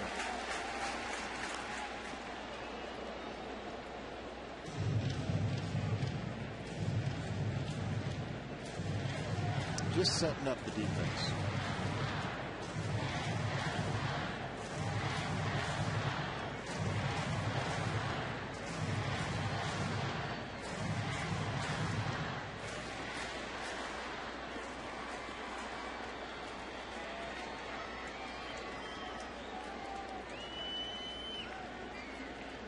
Two. 2 balls, 2 strikes. You want to see Brendan swing the bat. See if he can't bring him in.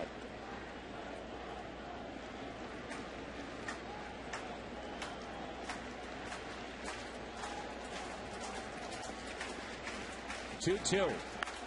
Ryan hits it sharply past Roland, under his glove. 2 runs will score. Brendan on his way to second base. He is safe at second. 8-7. The Cardinals have the lead.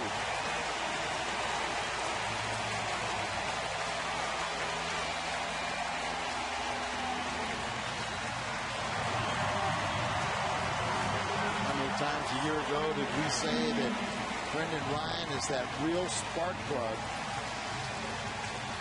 They could have scored that as an error. Set up inside, he turns on it. It's a 7-time Gold Glover at third base and backhands it underneath the glove. Hard to ever say a ball getting by Scott Rowland has to be made, but I'm sure Scotty would tell you that he makes that play more times than not.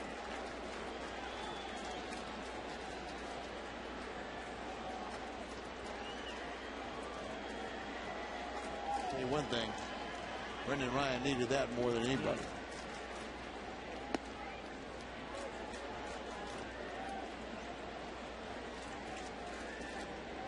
One ball, 1 strike here on Skip Schumacher.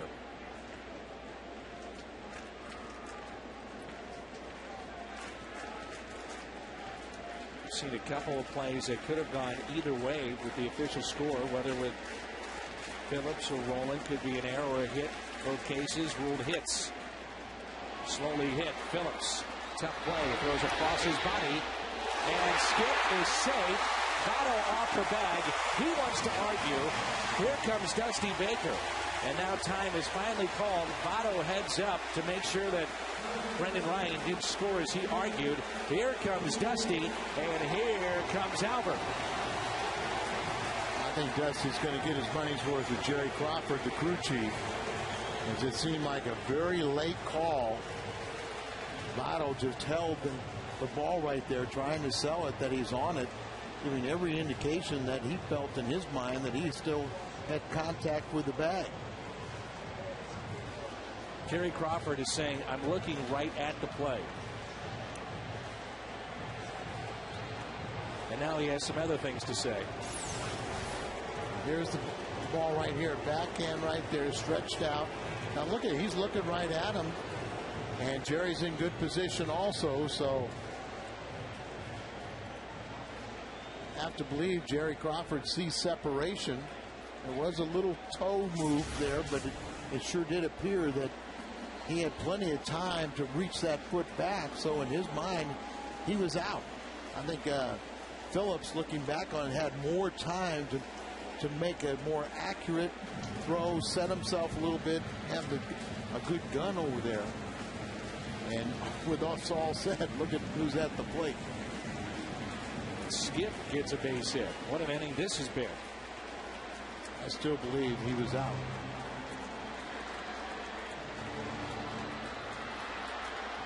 How big would this win be? Cardinals pull this one out. Fans buzzing now here at Busch Stadium. Ball one to Pujols.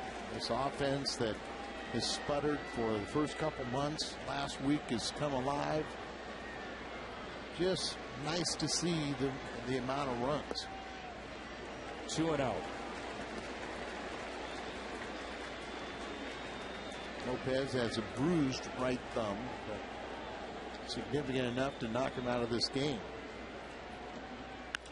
Pujols with a high fly ball out to right. That'll stay in the ballpark. Catch made by Bruce. Big inning for the Cardinals. They played 4. They lead this wild ball game. It's 8-7.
And 15 runs combined in this ball game. 12 hits for the Cardinals, 9 for the Reds, and a new pitcher in, Dennis Reyes. And the lefty, 1 of 2 out there for the Cardinals. Redbirds have already used Miller. We've seen Boggs, and now Dennis Reyes. 26th appearance on the year. Great numbers. .54 ERA, and opponents only hitting .083 against him. I don't know if he wants the calendar to turn to the month of June, as May saw him pitch 12 consecutive scoreless appearances. How about this Cardinals offense? We're not talking about a lack of hitting or offense by the Cardinals tonight, or really since the weekend. Go back to particularly the last game Thursday in San Diego. They kind of broke out there, had their tough game on Saturday, but they've been a juggernaut scoring runs late, and it's really more indicative of what you would expect from this offense than the times we saw it really not generate a lot of runs. Here's a 1-0 pitch to Votto. You saw the numbers against lefties, and he's hitting under 260 against those lefties. He's one of the best young hitters in baseball and a real classy young man, and he is absolutely frustrated. Joey Votto. Guccione is they're both having their conversation. And Votto was upset the call by Crawford at first, and certainly didn't like that strike call. There is a way to make your point, though. Head down, stepping away, getting back in the box, but you know, your body language, at least your motions, aren't towards the umpire. Right. Remember the called strikeout on the ball that was a foot outside back in the 5th inning started this conversation too. 1-2 slicing and foul. That was against Trevor Miller back in the 5th. Then we saw Boggs, and now Reyes.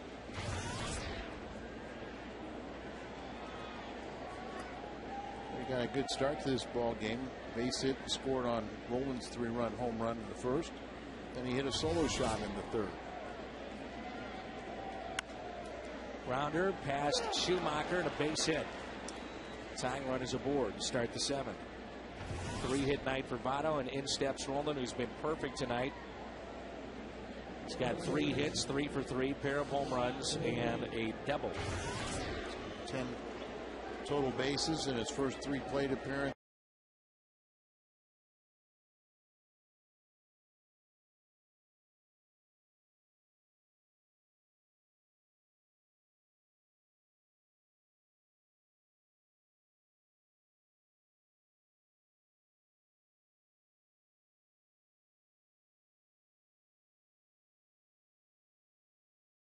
Out of 10. He's human.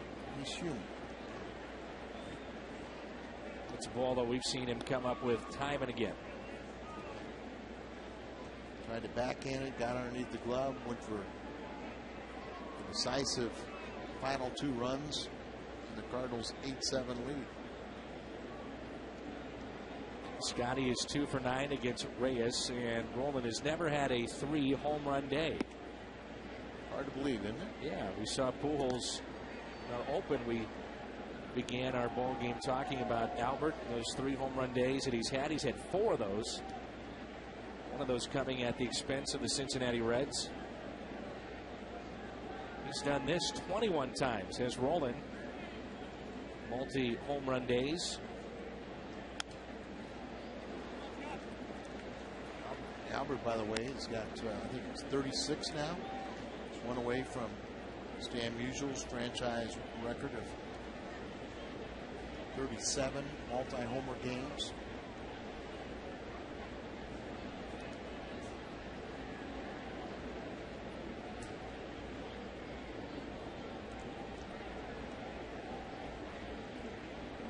Here's a 1-2 pitch. 2-2.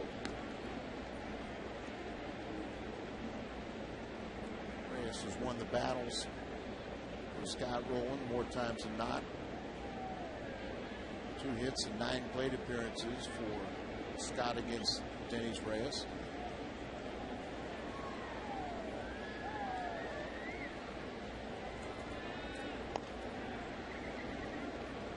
Late movement on that pitch.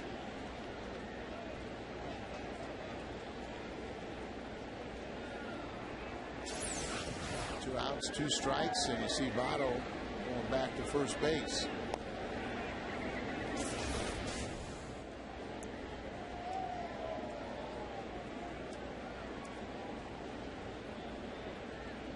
Sometimes with these lefties on the mound, it's tough to get a read. And throw over. Even that time, I mean, Votto was hesitant in coming back to the bag.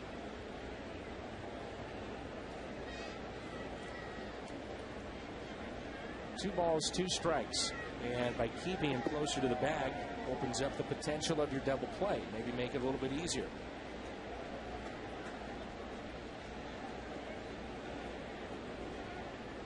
See, he's leaning. He's not comfortable in that read against Reyes. sometimes when you're leaning, you're not going.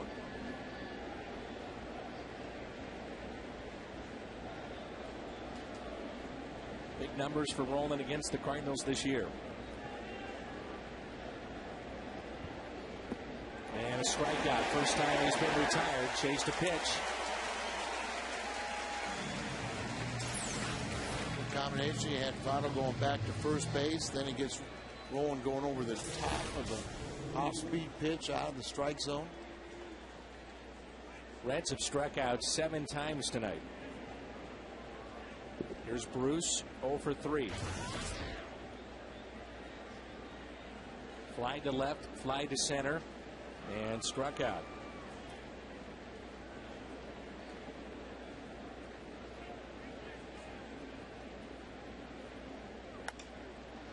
Base hit. Bruce was 0 for 8 up to that point against Reyes. Sure, Brooke Jacoby, the Cincinnati's hitting coach, is going to tell him, look at how many base hits are out there towards left field. Don't be a pull hitter. Go with that pitch away.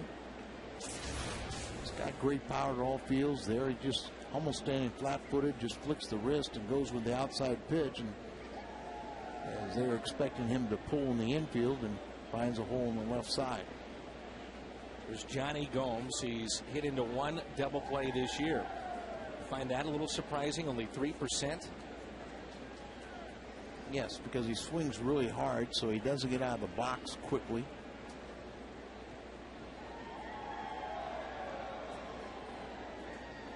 Maybe an indication he's got a little more of an uppercut than you realize.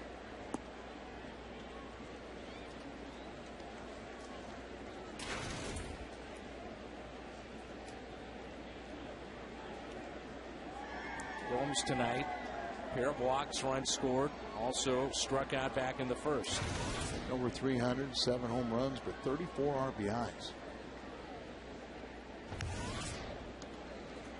He's played himself into an everyday job. Sure has.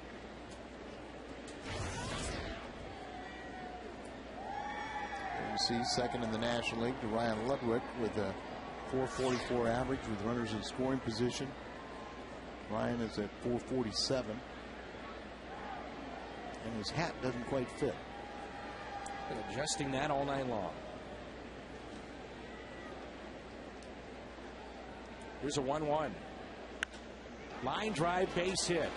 Right field. Game is tied. Bruce will get it back in, and Johnny Gomes delivers to make it 8-8.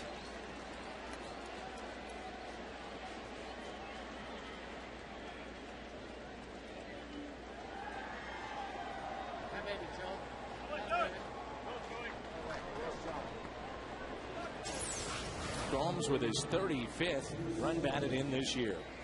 Ball up out over the plate, and he makes Reyes pay.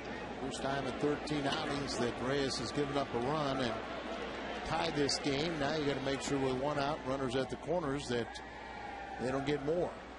He's kind of another fiery type guy that plays with a little bit of emotion.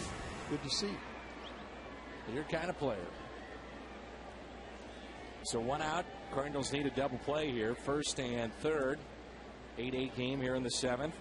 Be tough to double up Stubbs. It'll have to be a hard hit ball. Also, you think about the potential of a young guy like Stubbs striking out. And Tony, now, as they've kind of stalled long enough for Hawksworth to get ready, he's given the command, and Tony's making the slow walk to the mound. 8-8 game. Still a long ways to go.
walked 7. And he's been roughed up a little bit. Allowed 9 runs his last 4 outings. He's allowed 4 home runs on the year.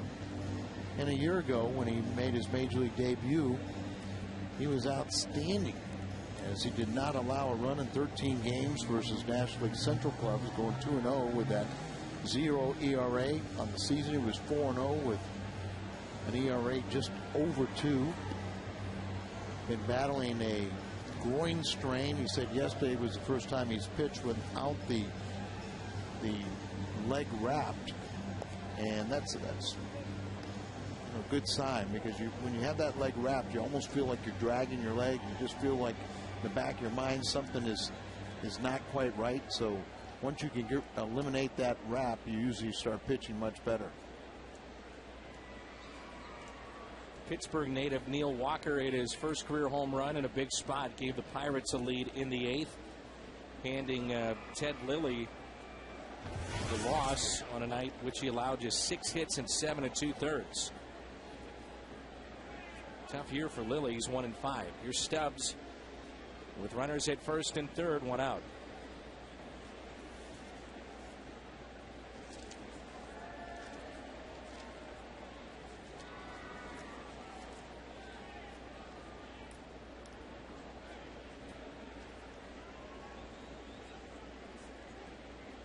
About the last 10 games, Stubbs has batted over 400. He's got 17 RBIs in the last 21 games. Outfield is straight away. First pitch taken for a ball. Stubbs has fly to center. He is singled and reached on an error by Felipe Lopez. That was back in the 5th. He's got a 6-game hitting streak going right now, and once they moved Cabrera to the first spot, took Stubbs from the leadoff spot down to the 7th spot, this team has started gelling.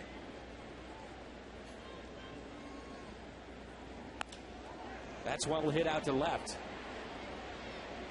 Holiday makes the catch. Runner will tag up. Throw will come in to second base, and the Reds back on top 9-8. Stubbs with his 26th that he's driven in. Will go against Reyes.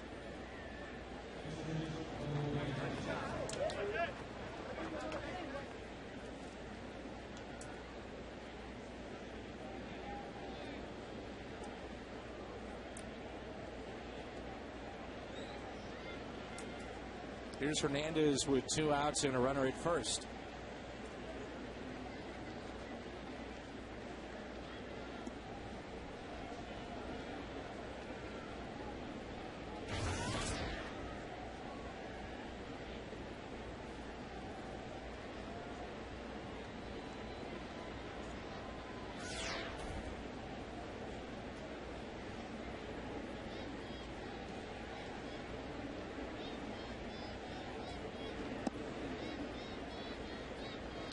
Get 12 hits, which they have. Those Krispy Kreme donuts for what, $2.50? How about the Reds got 12 hits too? So we get a break on them too. Couldn't tell you, Al. I'm not sure. Our crack staff, led by Tim Garcia, is all over it.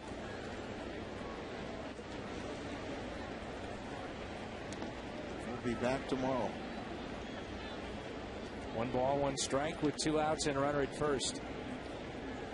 Lance Nix is on deck, depending on what Ramon Hernandez does.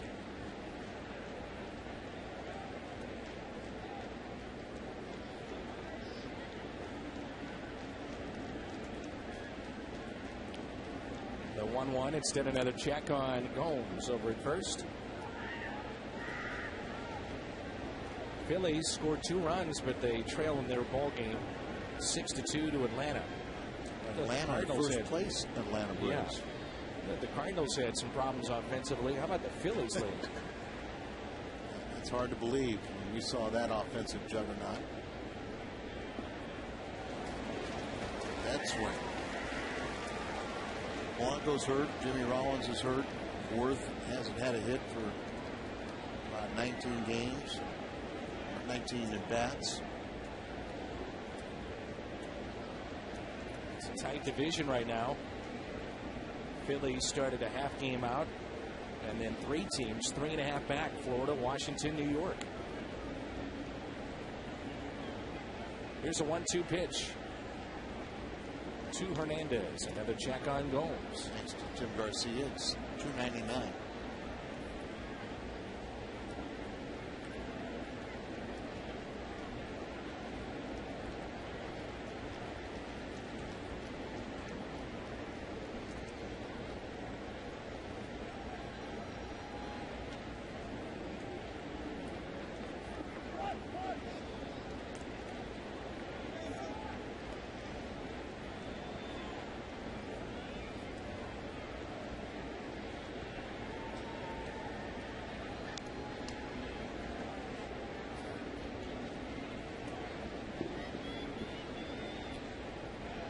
Two balls, 2 strikes. Runner at first, 2 outs.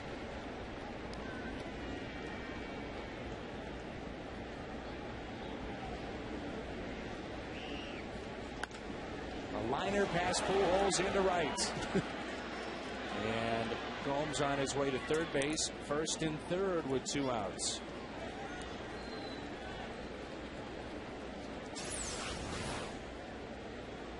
Thirteen hits tonight for the Reds. Pujols holding him on and just can't get out there far enough to reach that line drive going right by him.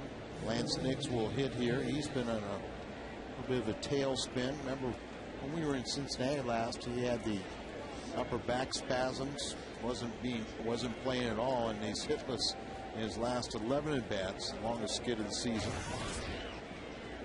Yeah, he's a guy that last year just tore up Cardinals pitching.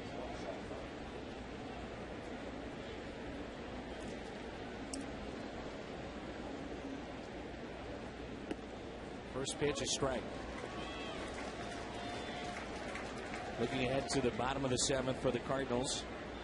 Holiday, Rasmus, Freeze.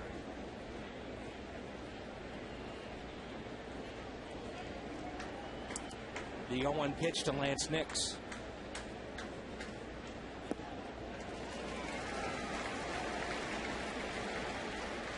Watch for that very good changeup.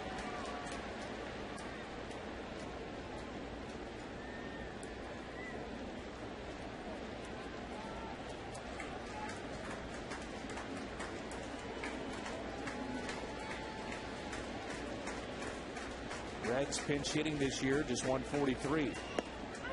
Got him on the outside corner. Delayed call. Knicks can't believe it. Reds will strand 2. Time to stretch here at Busch.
For the Hyundai Sonata drawing in September. To register, visit Munganash North County Hyundai or a St. Louis area Hyundai dealer. 40-year-old Arthur Rhodes from Waco, Texas, comes into the ball game. Signed a 2-year contract through this season. What a career this guy has had. Arthur Rhodes.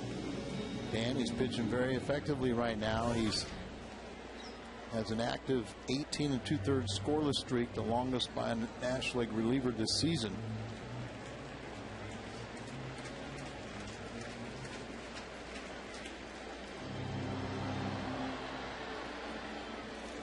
Reds bullpen has been a little bit down, but we know when you got Rhodes in the 8th, 7th and 8th, you've seen Masson at times be very good, and Cordero to finish out games, but their ERA is up there a little bit.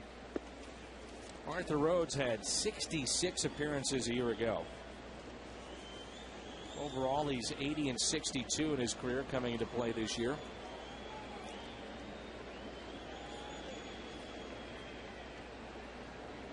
I say their ERA is up there a little bit. I mean, the Reds relievers, as their ERA is over 5.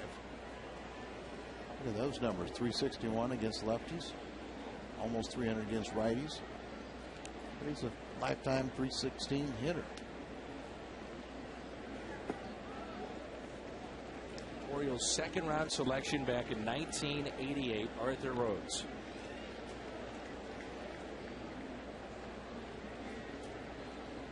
Closer at times in his career. He's been with Baltimore, Seattle, Oakland, Cleveland, the Phillies, Florida, and now with Cincinnati. And yet, with all that time, he's never faced Matt Holliday. We're talking about a guy who's the 42nd pitcher in Major League history to make 800 appearances. Just to stay healthy for 800 appearances. Pretty amazing. And he's not, a situational lefty. As he is, can still bring the heat. Here's a 2-2 pitch to Holliday. Bounces it. 9-8 Reds here in the 7th. We thought we might get a better start from Cueto. We really weren't sure what to expect from P.J. Walters. Better hitting club tonight that he's facing. You see the outfield very deep. And we both felt that it would be a tougher assignment for P.J. Walters, but here we are, and it's still a 1-run game in the latter third, and we turn it over to the bullpens. When we say a better hitting club, we're talking about what he went through in his previous start against San Diego. And this start tonight, that's not what Dusty wants to see, a leadoff walk with his club up by a run. 2-hit night for Colby. He has hit a home run and also singled.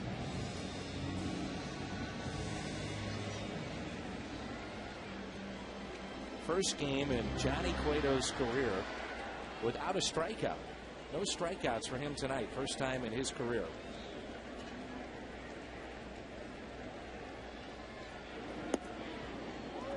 And this is our Hardy's prime cut of the game from Colby Rasmus way back when.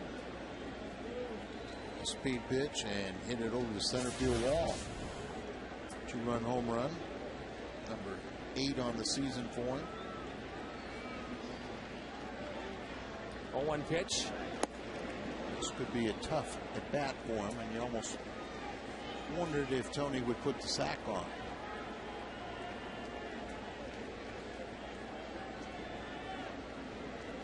Oh, 0-2. He's striking out a somewhat alarming pace, a lot more than the other Cardinals.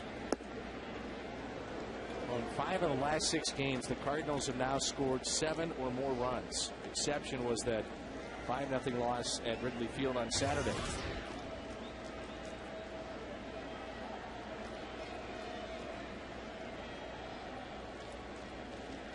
One-two pitch. Base hit into center. Holiday, the second. And he'll stop there as it's bobbled just a bit by Stubbs. And it's first and second with nobody out. Well, he got a little breaking ball and left it in the middle of the plate. Sends it right back there. So very good at bat. His third hit of the game, 3 for 4. And see it off a left-hander. Build some confidence there. So here comes the Redbirds. Well, prior to beating San Diego, which was an 8-3 win on Thursday, that began the 5 out of 6 streak, the Cardinals had scored 7 or more only 9 times this year. That was it. And here they have 8 runs tonight. Cardinals 6 for 9 in this spot. Part of the reason why is that success with runners in scoring position.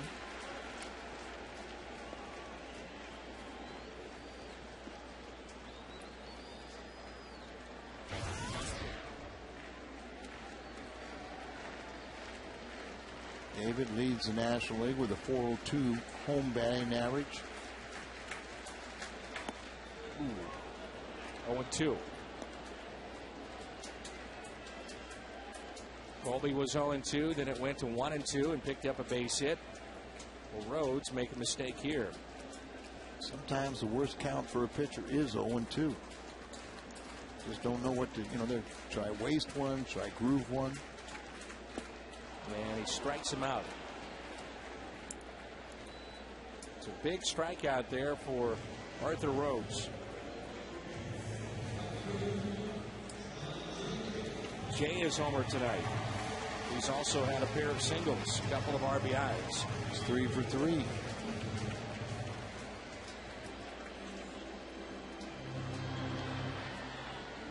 Situation here, if he wanted to pinch hit, get the matchup of lefty-righty. You've got Staminoa or Ludwig, and we assume that Ludwig is able to pinch hit.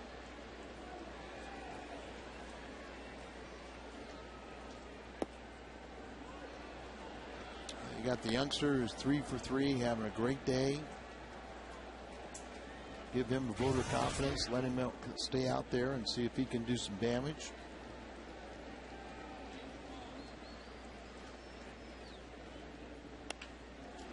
Rhodes bobbled just a bit, out at second and safe at first. Bobbled it just a bit, it looked like, and in doing so, it gave Jay an extra step, and Reds can't turn 2. Not to the naked eye, I thought he was out. Yeah, look at that. Hard to tell when he caught it. You think safe? Safe to me. I'll go ahead. Oh, thanks, Al.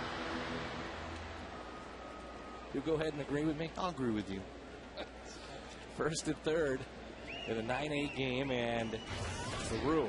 Yeah, 99 times out of 100,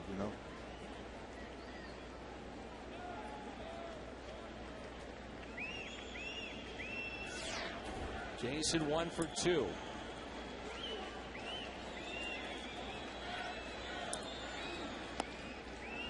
Ball 1 to LaRue, the former Red, a chance to get back at his old team. Staminoa is on deck now if Jason can extend this.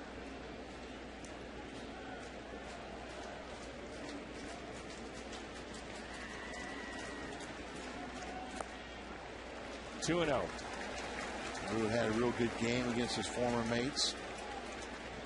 Season best, 2 for 3 with his first homer of the season back on May 16th at Cincinnati. Inning started with a walk by Holiday. Colby singled, strikeout of Freeze. Jay grounds out. Fielder's choice.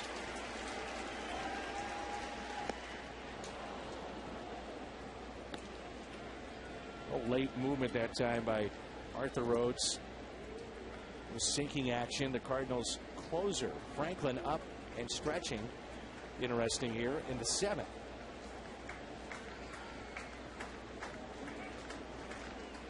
Two 2-1.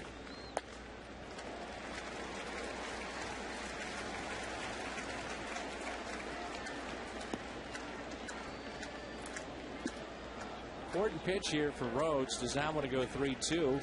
Baruch could hit one in the gap, and with Jay off of the pitch, he might be able to score.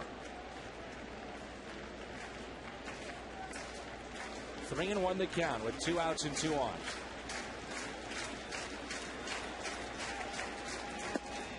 And he walked a bases loaded for Nick Stavanoa. Really bad there, right? Sure was.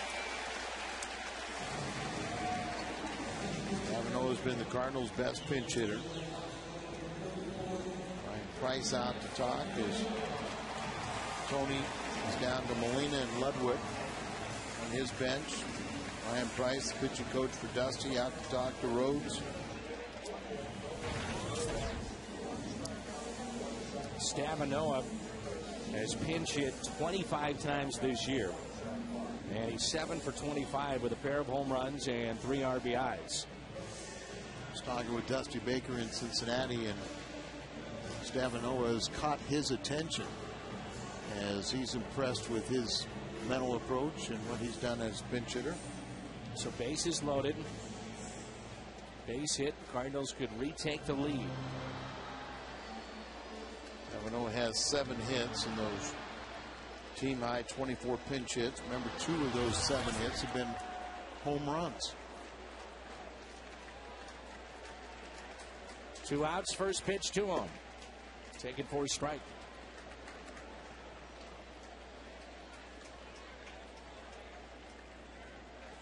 Again, very deep in the outfield.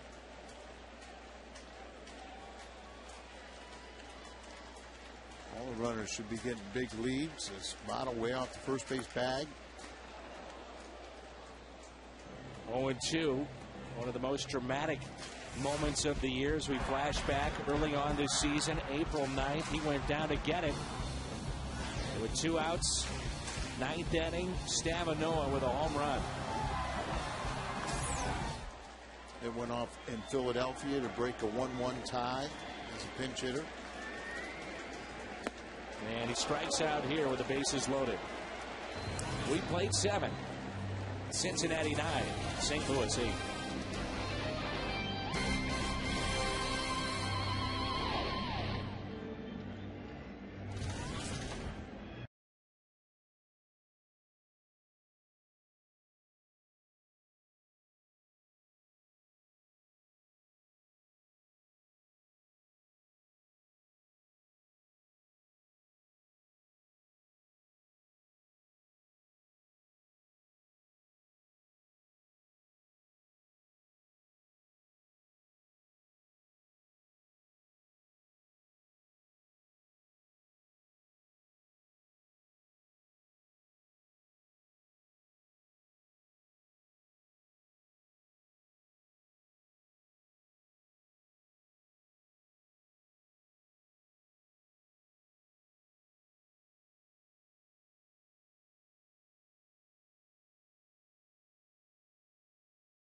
Nine to 8, Cincinnati with the lead over the St. Louis Cardinals, and the Home Depot doing more on defense.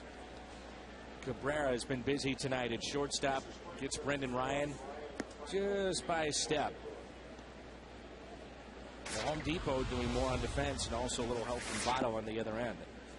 Interesting here, 8th inning, and Ryan Franklin is your pitcher for the Cardinals, and the Cardinals closer is into the game. They pitched 2 innings for the second straight outing Wednesday at San Diego. That was his last time, so I think with the off day here, you're not afraid to pitch him a couple innings here, even be available tomorrow. But Don't really know what's going on, but I know Tony did not really want to use Mott or McClellan yesterday. So maybe they're trying to give those guys a little time off, and we've seen Ryan Franklin come in and be extremely efficient.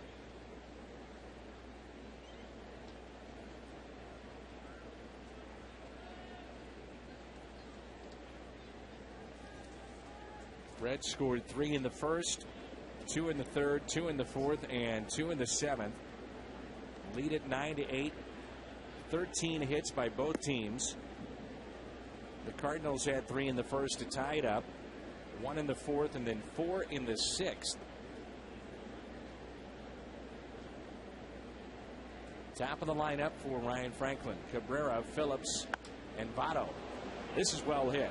Deep left. Holiday spins around, makes the catch against the wall. Routine.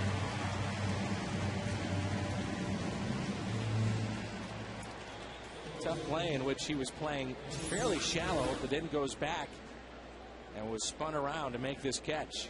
Right in the middle of the plate, up and a line drive. It goes back and he hits right on that center post. And not quite as much give, but a little bit over in the middle, but kind of jarred his hip a little bit. There's Phillips. Big man out there. I'm worried more about the Patty.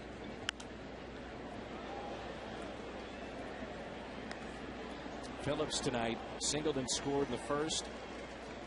He has struck out twice, also grounded to second.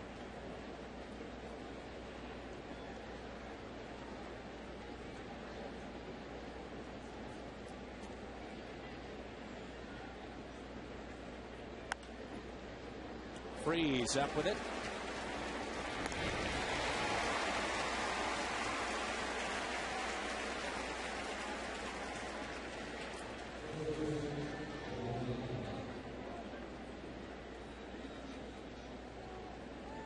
Here's Votto. Big night for Joey Votto. He's 3 for 5, by the way, against Franklin. Votto singled and scored in the first. Solo home run in the third. That was his 11th. Struck out against Trevor Miller to start the fifth, and singled and scored in the seventh.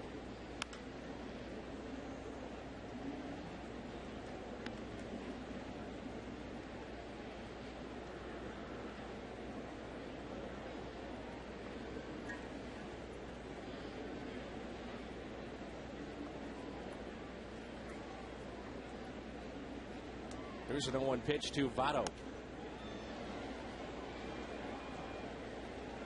0-2. Pretty good bat control there, right? Foul that pitch off. It's the second time we've seen him do that tonight.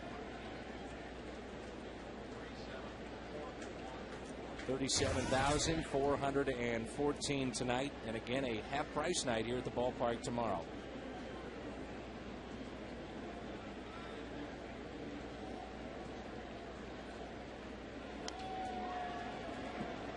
LaRue wanted that down and outside. That pitch came over the inside portion of the plate for a guy that really relies on his control, Ryan Franklin. He's had another very good start to 2010.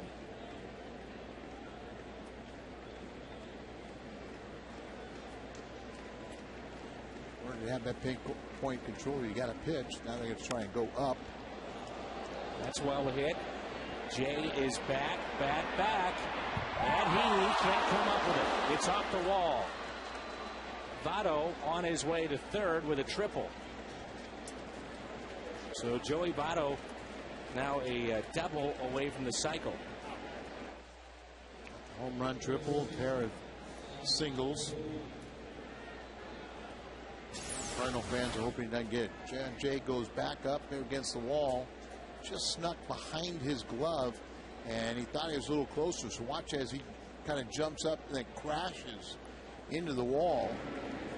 See where the pitch was? LaRue want that up out of the strike zone. It was at the top of the strike zone, and becomes a much more hittable pitch. So we were talking about earlier, Franklin really kind of battling his location, not making the execution he wants, and Scott Rowland has another chance to add to his great day. 6 for 10 against Franklin. 2 outs, runner at third.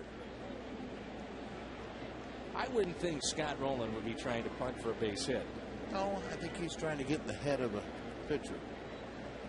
So I'm sure Franklin, who is a very good fielding pitcher, would say, thank you, please bunt.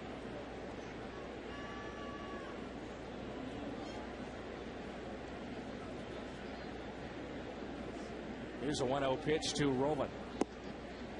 2 balls, no strikes. Rowland, a 3-run homer first inning, his 12th of the year.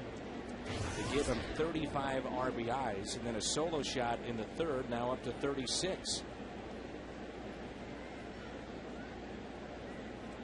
Jay Bruce, if you're wondering, who's on deck, 1 for 5 against Franklin. 2-0 pitch. Rowland pops it up. Who wants it? And the catch is made by Schumacher. Wound up being a very tough play.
Banking only at Bank of America.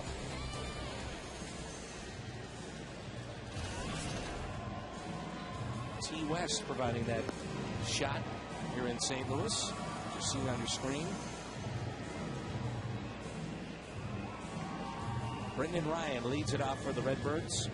Still have to go through the heart of the order if you're the Reds. And hard-throwing right-hander Nick Massett will take over. Hit very good numbers a year ago, and you can see the high ERA. Opponents hitting well above 300 against him. He came over in 2008 along with Danny Richey, traded to the Reds for Ken Griffey Jr. The Cardinals have seen Massett at his best and also at his worst. Part of that high ERA is because opening day against the Redbirds. Well, Brennan has had a big base hit in this game, double with 2 RBIs in the 6th. Average at 202 now. Took over for Felipe Lopez, and let's hope that Felipe is going to be all right. If not, might be the perfect time for Aaron Miles to get called up. Aaron Miles back up. Brendan Ryan, as you said, starting to show some life, starting to come out of it a little bit. 2-1. Brendan's hit .312 in his brief career against Cincinnati.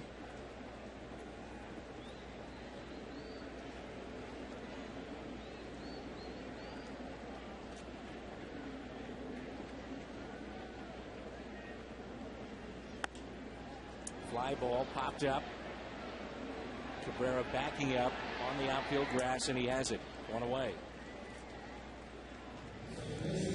It's another former Gold Glover left side of their infield with Rowland, who has 7 of them. Also Orlando Cabrera.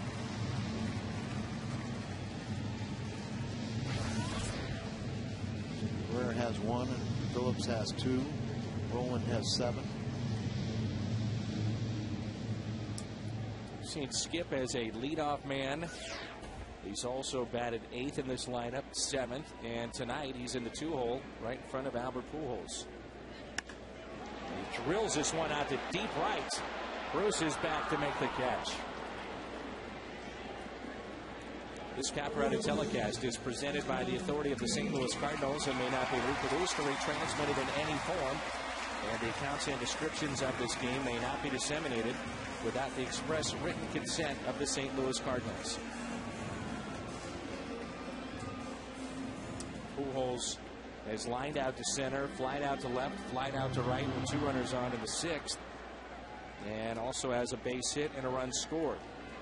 2 outs, nobody on for Pujols. He could tie it up with 1 swing of the bat. A breaking ball at 81 miles an hour. 5 for 9 against this right-hander.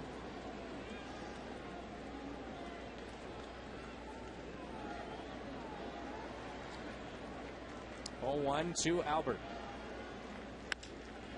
Into right, base hit. Well, I don't know if you remember a team that has played any deeper than the Reds have from not just this inning, but from inning 1. Right. He gave up so many hits in front of him. Albert, 2-hit night, and that ball's up the zone a little bit.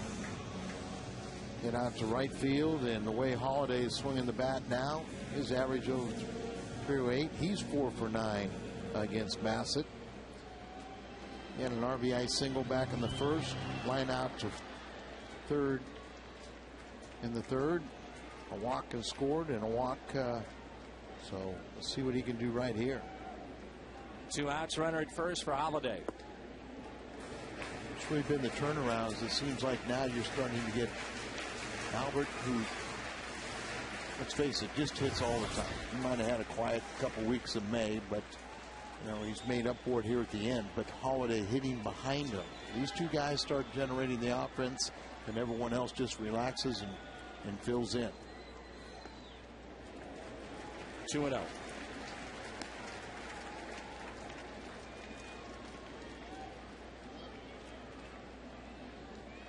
Shade Holiday a bit to the opposite field, and again very deep.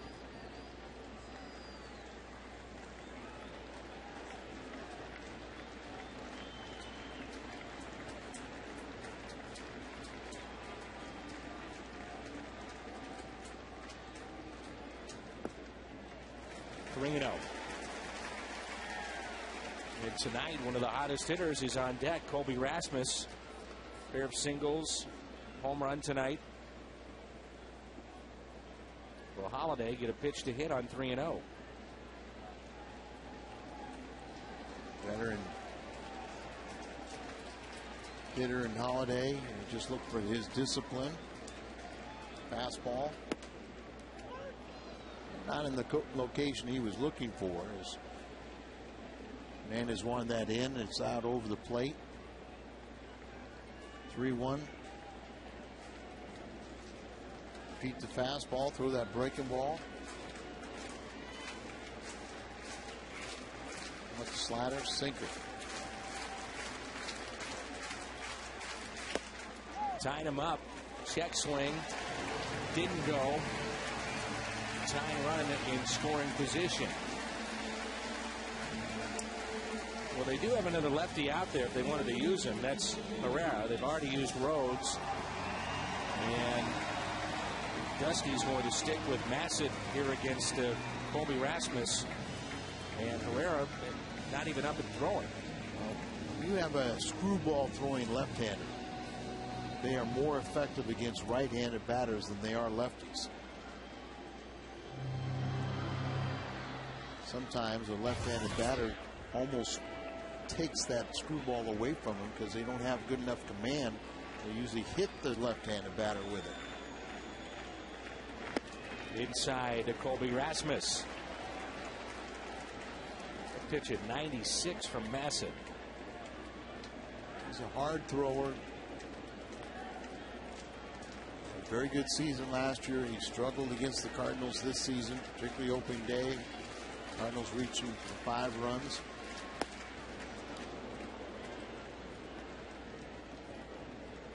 Sometimes we talk about guys that overthrow.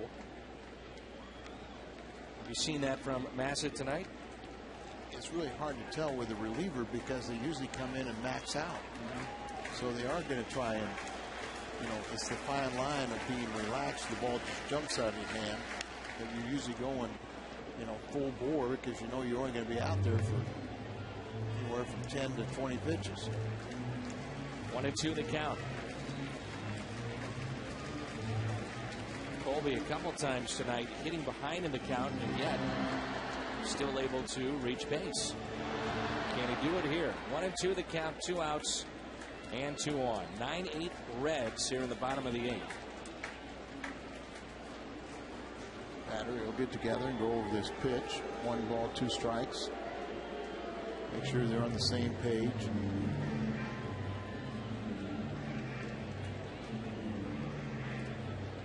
We've seen the left fielder Gomes throw out a runner at the plate. Stubbs playing so deep, you got to challenge him. Probably the best arm is out in right field with Jay Bruce. And as deep as they're playing, you got to send them. 1-2 pitch inside, 2-2. Remember who the lead runner is, Pujols. He's not going to stop anyway. No. But Bruce has a very strong arm in right. 320 in this spot for Colby.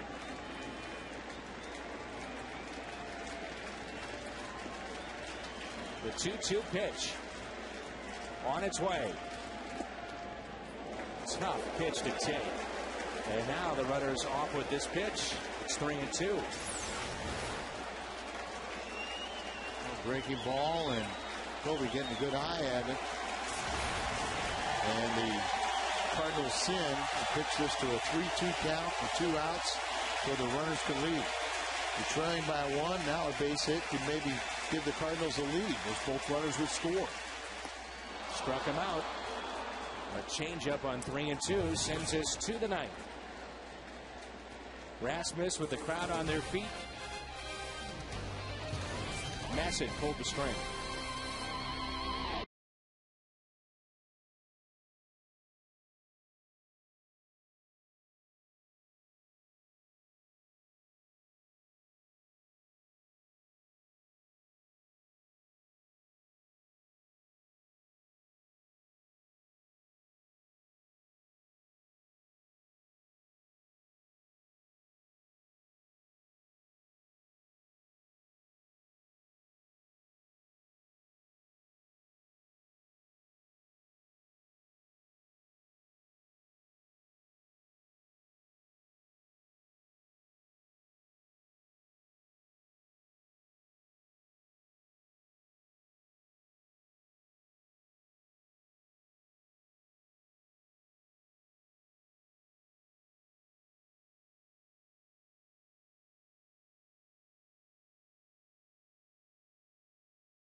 Cardinals down 1 as we go to the 9th at Busch Stadium. Coming up after the game on the post-game edition of Cardinals Live, Pat Paris and Jack Clark standing by. A back-and-forth game. They'll break it down. A big night for John Jay. They'll look at his night as well, plus Tony La Russa's post-game comments. It's all coming up after the game. For now, it's back to the booth and Dan and Al, guys. Well, it's interesting to see that Franklin is back out there for his 2nd inning of work, so he'll pitch the 8th and the 9th. And he'll deal with Jay Bruce to lead it off. Bunch of finals rolling in baseball. Yankees beat Baltimore 3-1. Mentioned earlier that Pittsburgh beat Chicago 3-2. Cleveland over Detroit 3-2.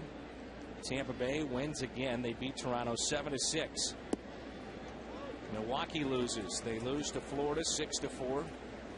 Boston over Oakland 9-4. And Kansas City beat the Angels 6-3. You knew when Franklin came in the 8th inning, it was going to be a 2-inning stint. And the only thing we can assume is that Kyle McClellan and Mott off limits today. They last pitched on Sunday, each of them. Franklin needed to work. And I'm sure that you kind of open up a scenario where if the Cardinals were to tie this game up in the bottom of the ninth, would you send him back out there? Right. He's very efficient when he's right. I mean, we saw a number of times last year where his saves, it would be 6, 7, 8 pitches and he'd be through. Not that he labored in the first inning, he just didn't execute location. Now he's behind in the count here 3-1. Only thrown 14 pitches, but he doesn't have an out in the second inning. A 3-1 pitch to Bruce. And I think also, Dan, the factor that with Carpenter pitching tomorrow, you assume that he's going to go late into a game. Maybe you ask him that it's not beyond the realm of possibility to say, okay, this is your game.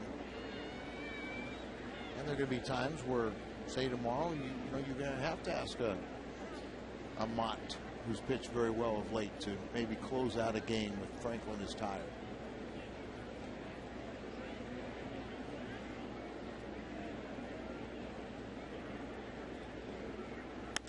(3-2) lifted in the air to left. Holiday. One away. Cardinals will have David Freese, John Jay, and LaRue up. Looking ahead to the bottom of the ninth. Cardinals scored 4 in the 6th. Then it was Johnny Gomes singled in a run. Drew Stubbs hit a sac fly. Reds back on top 9-8. 14 hits by Cincinnati, 14 by the Cardinals. Redbirds have left 9 on base, the Reds 7.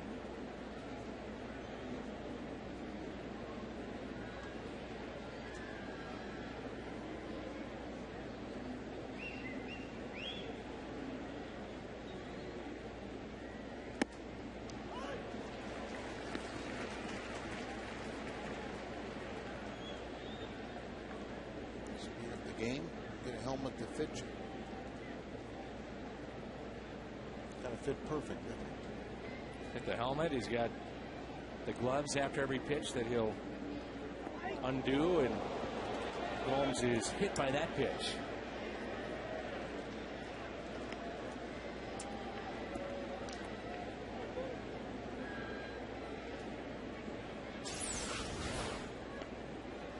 Inside, that ball's looking to run in. Gets him on the thigh. As a professional, just flips the bat, takes the arm guard off, goes to first base.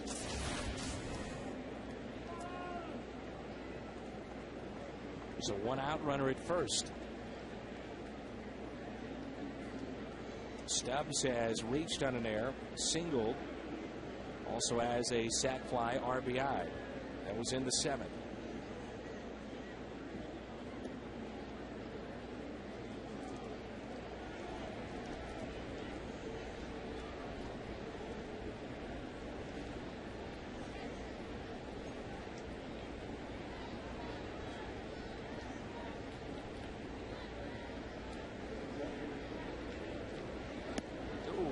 Hit Stubbs. The ball scoots away from LaRue. Now a speed pitch. Just getting away from him.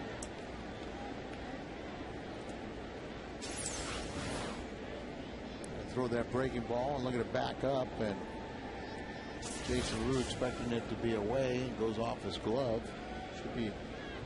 Could be scored a wild pitch, but It's tough. You know, you're expecting it down away, you expect it to break, but you get that much glove on it, it can go either way.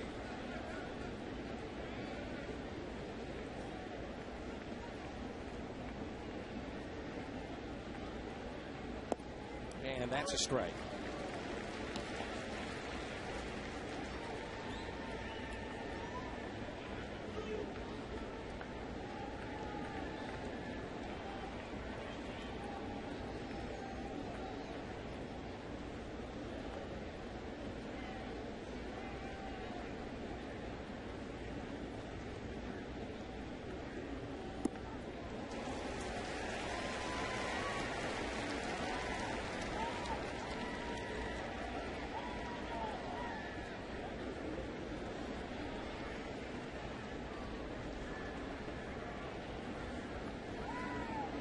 One and two the count.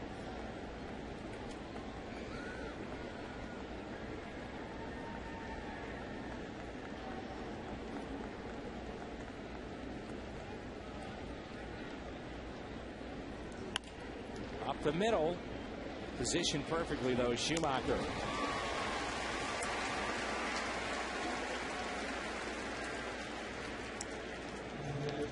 John get around, make sure that runner Gomes was close to the bag and ended up working in his favor. As Franklin waited for him to assume his position. Sharply hit ball up the middle. He was right there.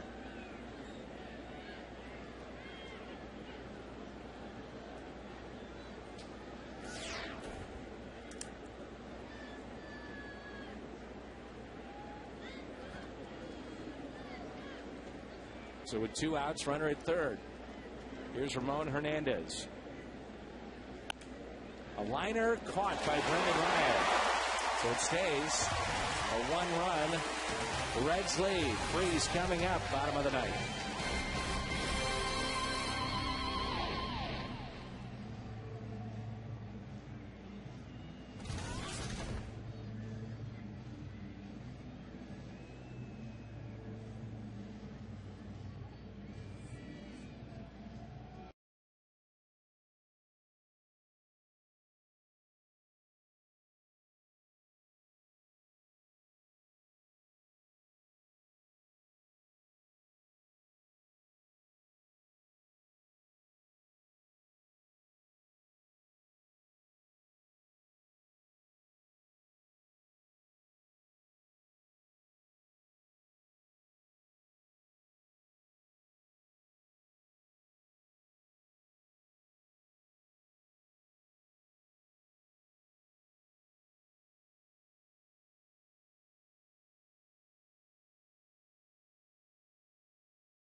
He did it again, a solo shot.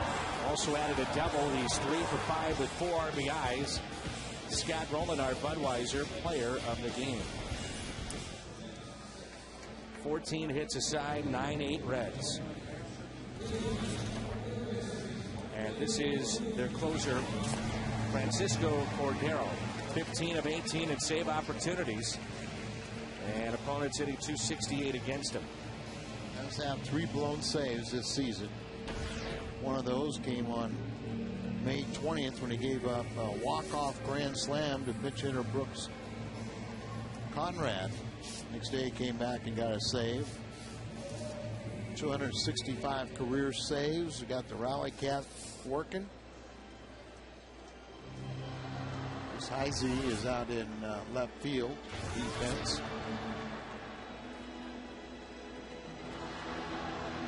David Freese get it started. Singled with an RBI back in the 6th. thing that we noticed last time we saw Cordero, for a guy that throws very hard, that time a off-speed pitch slider, but he pitches away for a guy that throws 93, 94, 95. Set up inside this time. Pitches away. Leadoff base hit. Tying run is on. A winning run comes to the plate. And that's not unusual, and particularly late in a game where one run could tie it or win a game. They wanted it inside, but the ball was out away from him. He just pulls it, rolls over on it, but he had enough on it to get it through. You give up a lot of home runs when you pitch inside. If you don't get far enough in, you know, your batter's pulling that ball and hitting it to the shortest part of the field. Almost threw it away.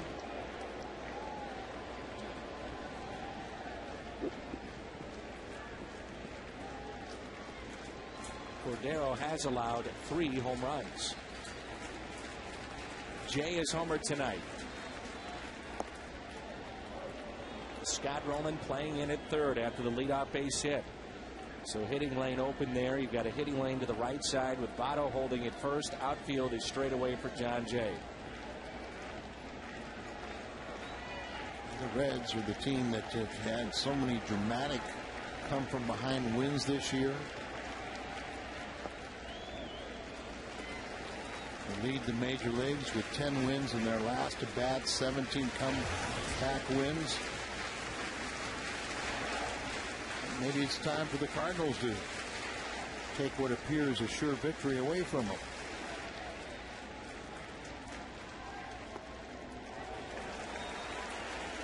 Two and one.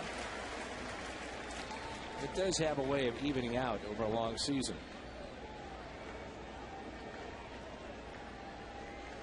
Don't know each other very well. At the end of Dusty's distinguished playing career, he played for Tony La Russa in the Oakland A's. That's low. 3-1. Tony's on record as regretting that he did not ask Dusty to be one of his coaches way back when. And when they get together, sometimes they get a little fiery at each other. That's just the competitive nature. Jay can be selective here on 3-1. A swing and a miss. That pitch hit 97 from Cordero. It's that easy dead red.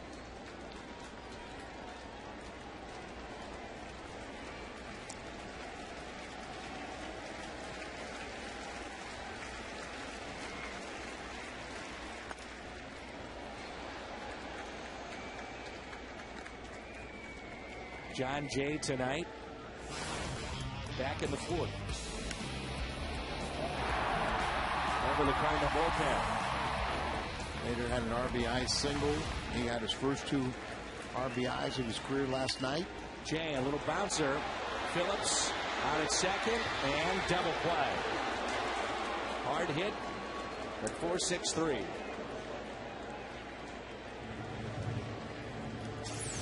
The equation has got to be hit hard in order to turn the double play.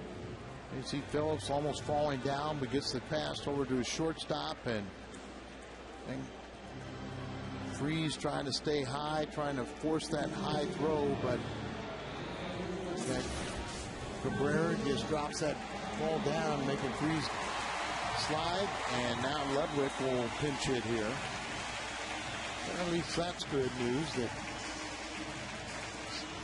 his thumb is not that bad where he cannot pinch hit. Ludwig is 0 for 5 as a pinch hitter. Or another play where he might have hurt it is he goes after the runner, and look, there's where more than likely he might have jammed that thumb and maybe even the wrist as he tried to take out the pivot man and jam the thumb into the second base bag.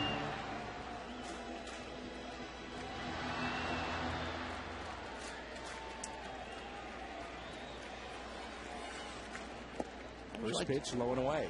How about back-to-back home runs? Reds did it early in this game. See if Ludwig can tie it, and then Molina could win it. He's on deck if Ludwig can extend the game. 1 ball, 1 strike. A pitch at 98 where you come in cold and facing a 98-mile-an-hour fastball. Toughest jobs in the world is going up there pinch hitting, especially being out there on the bench 3 hours, 15 minutes. Now you try and hit a guy that's throwing little aspirin tablets at you.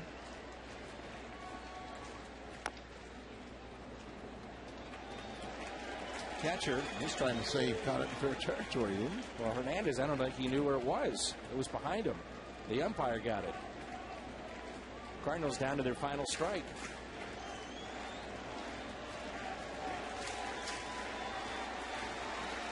I think Izzy can get any deeper out and left. Ludwig lifts it in the air, out to left. He fell down coming in. And he will make a sliding catch to end the game.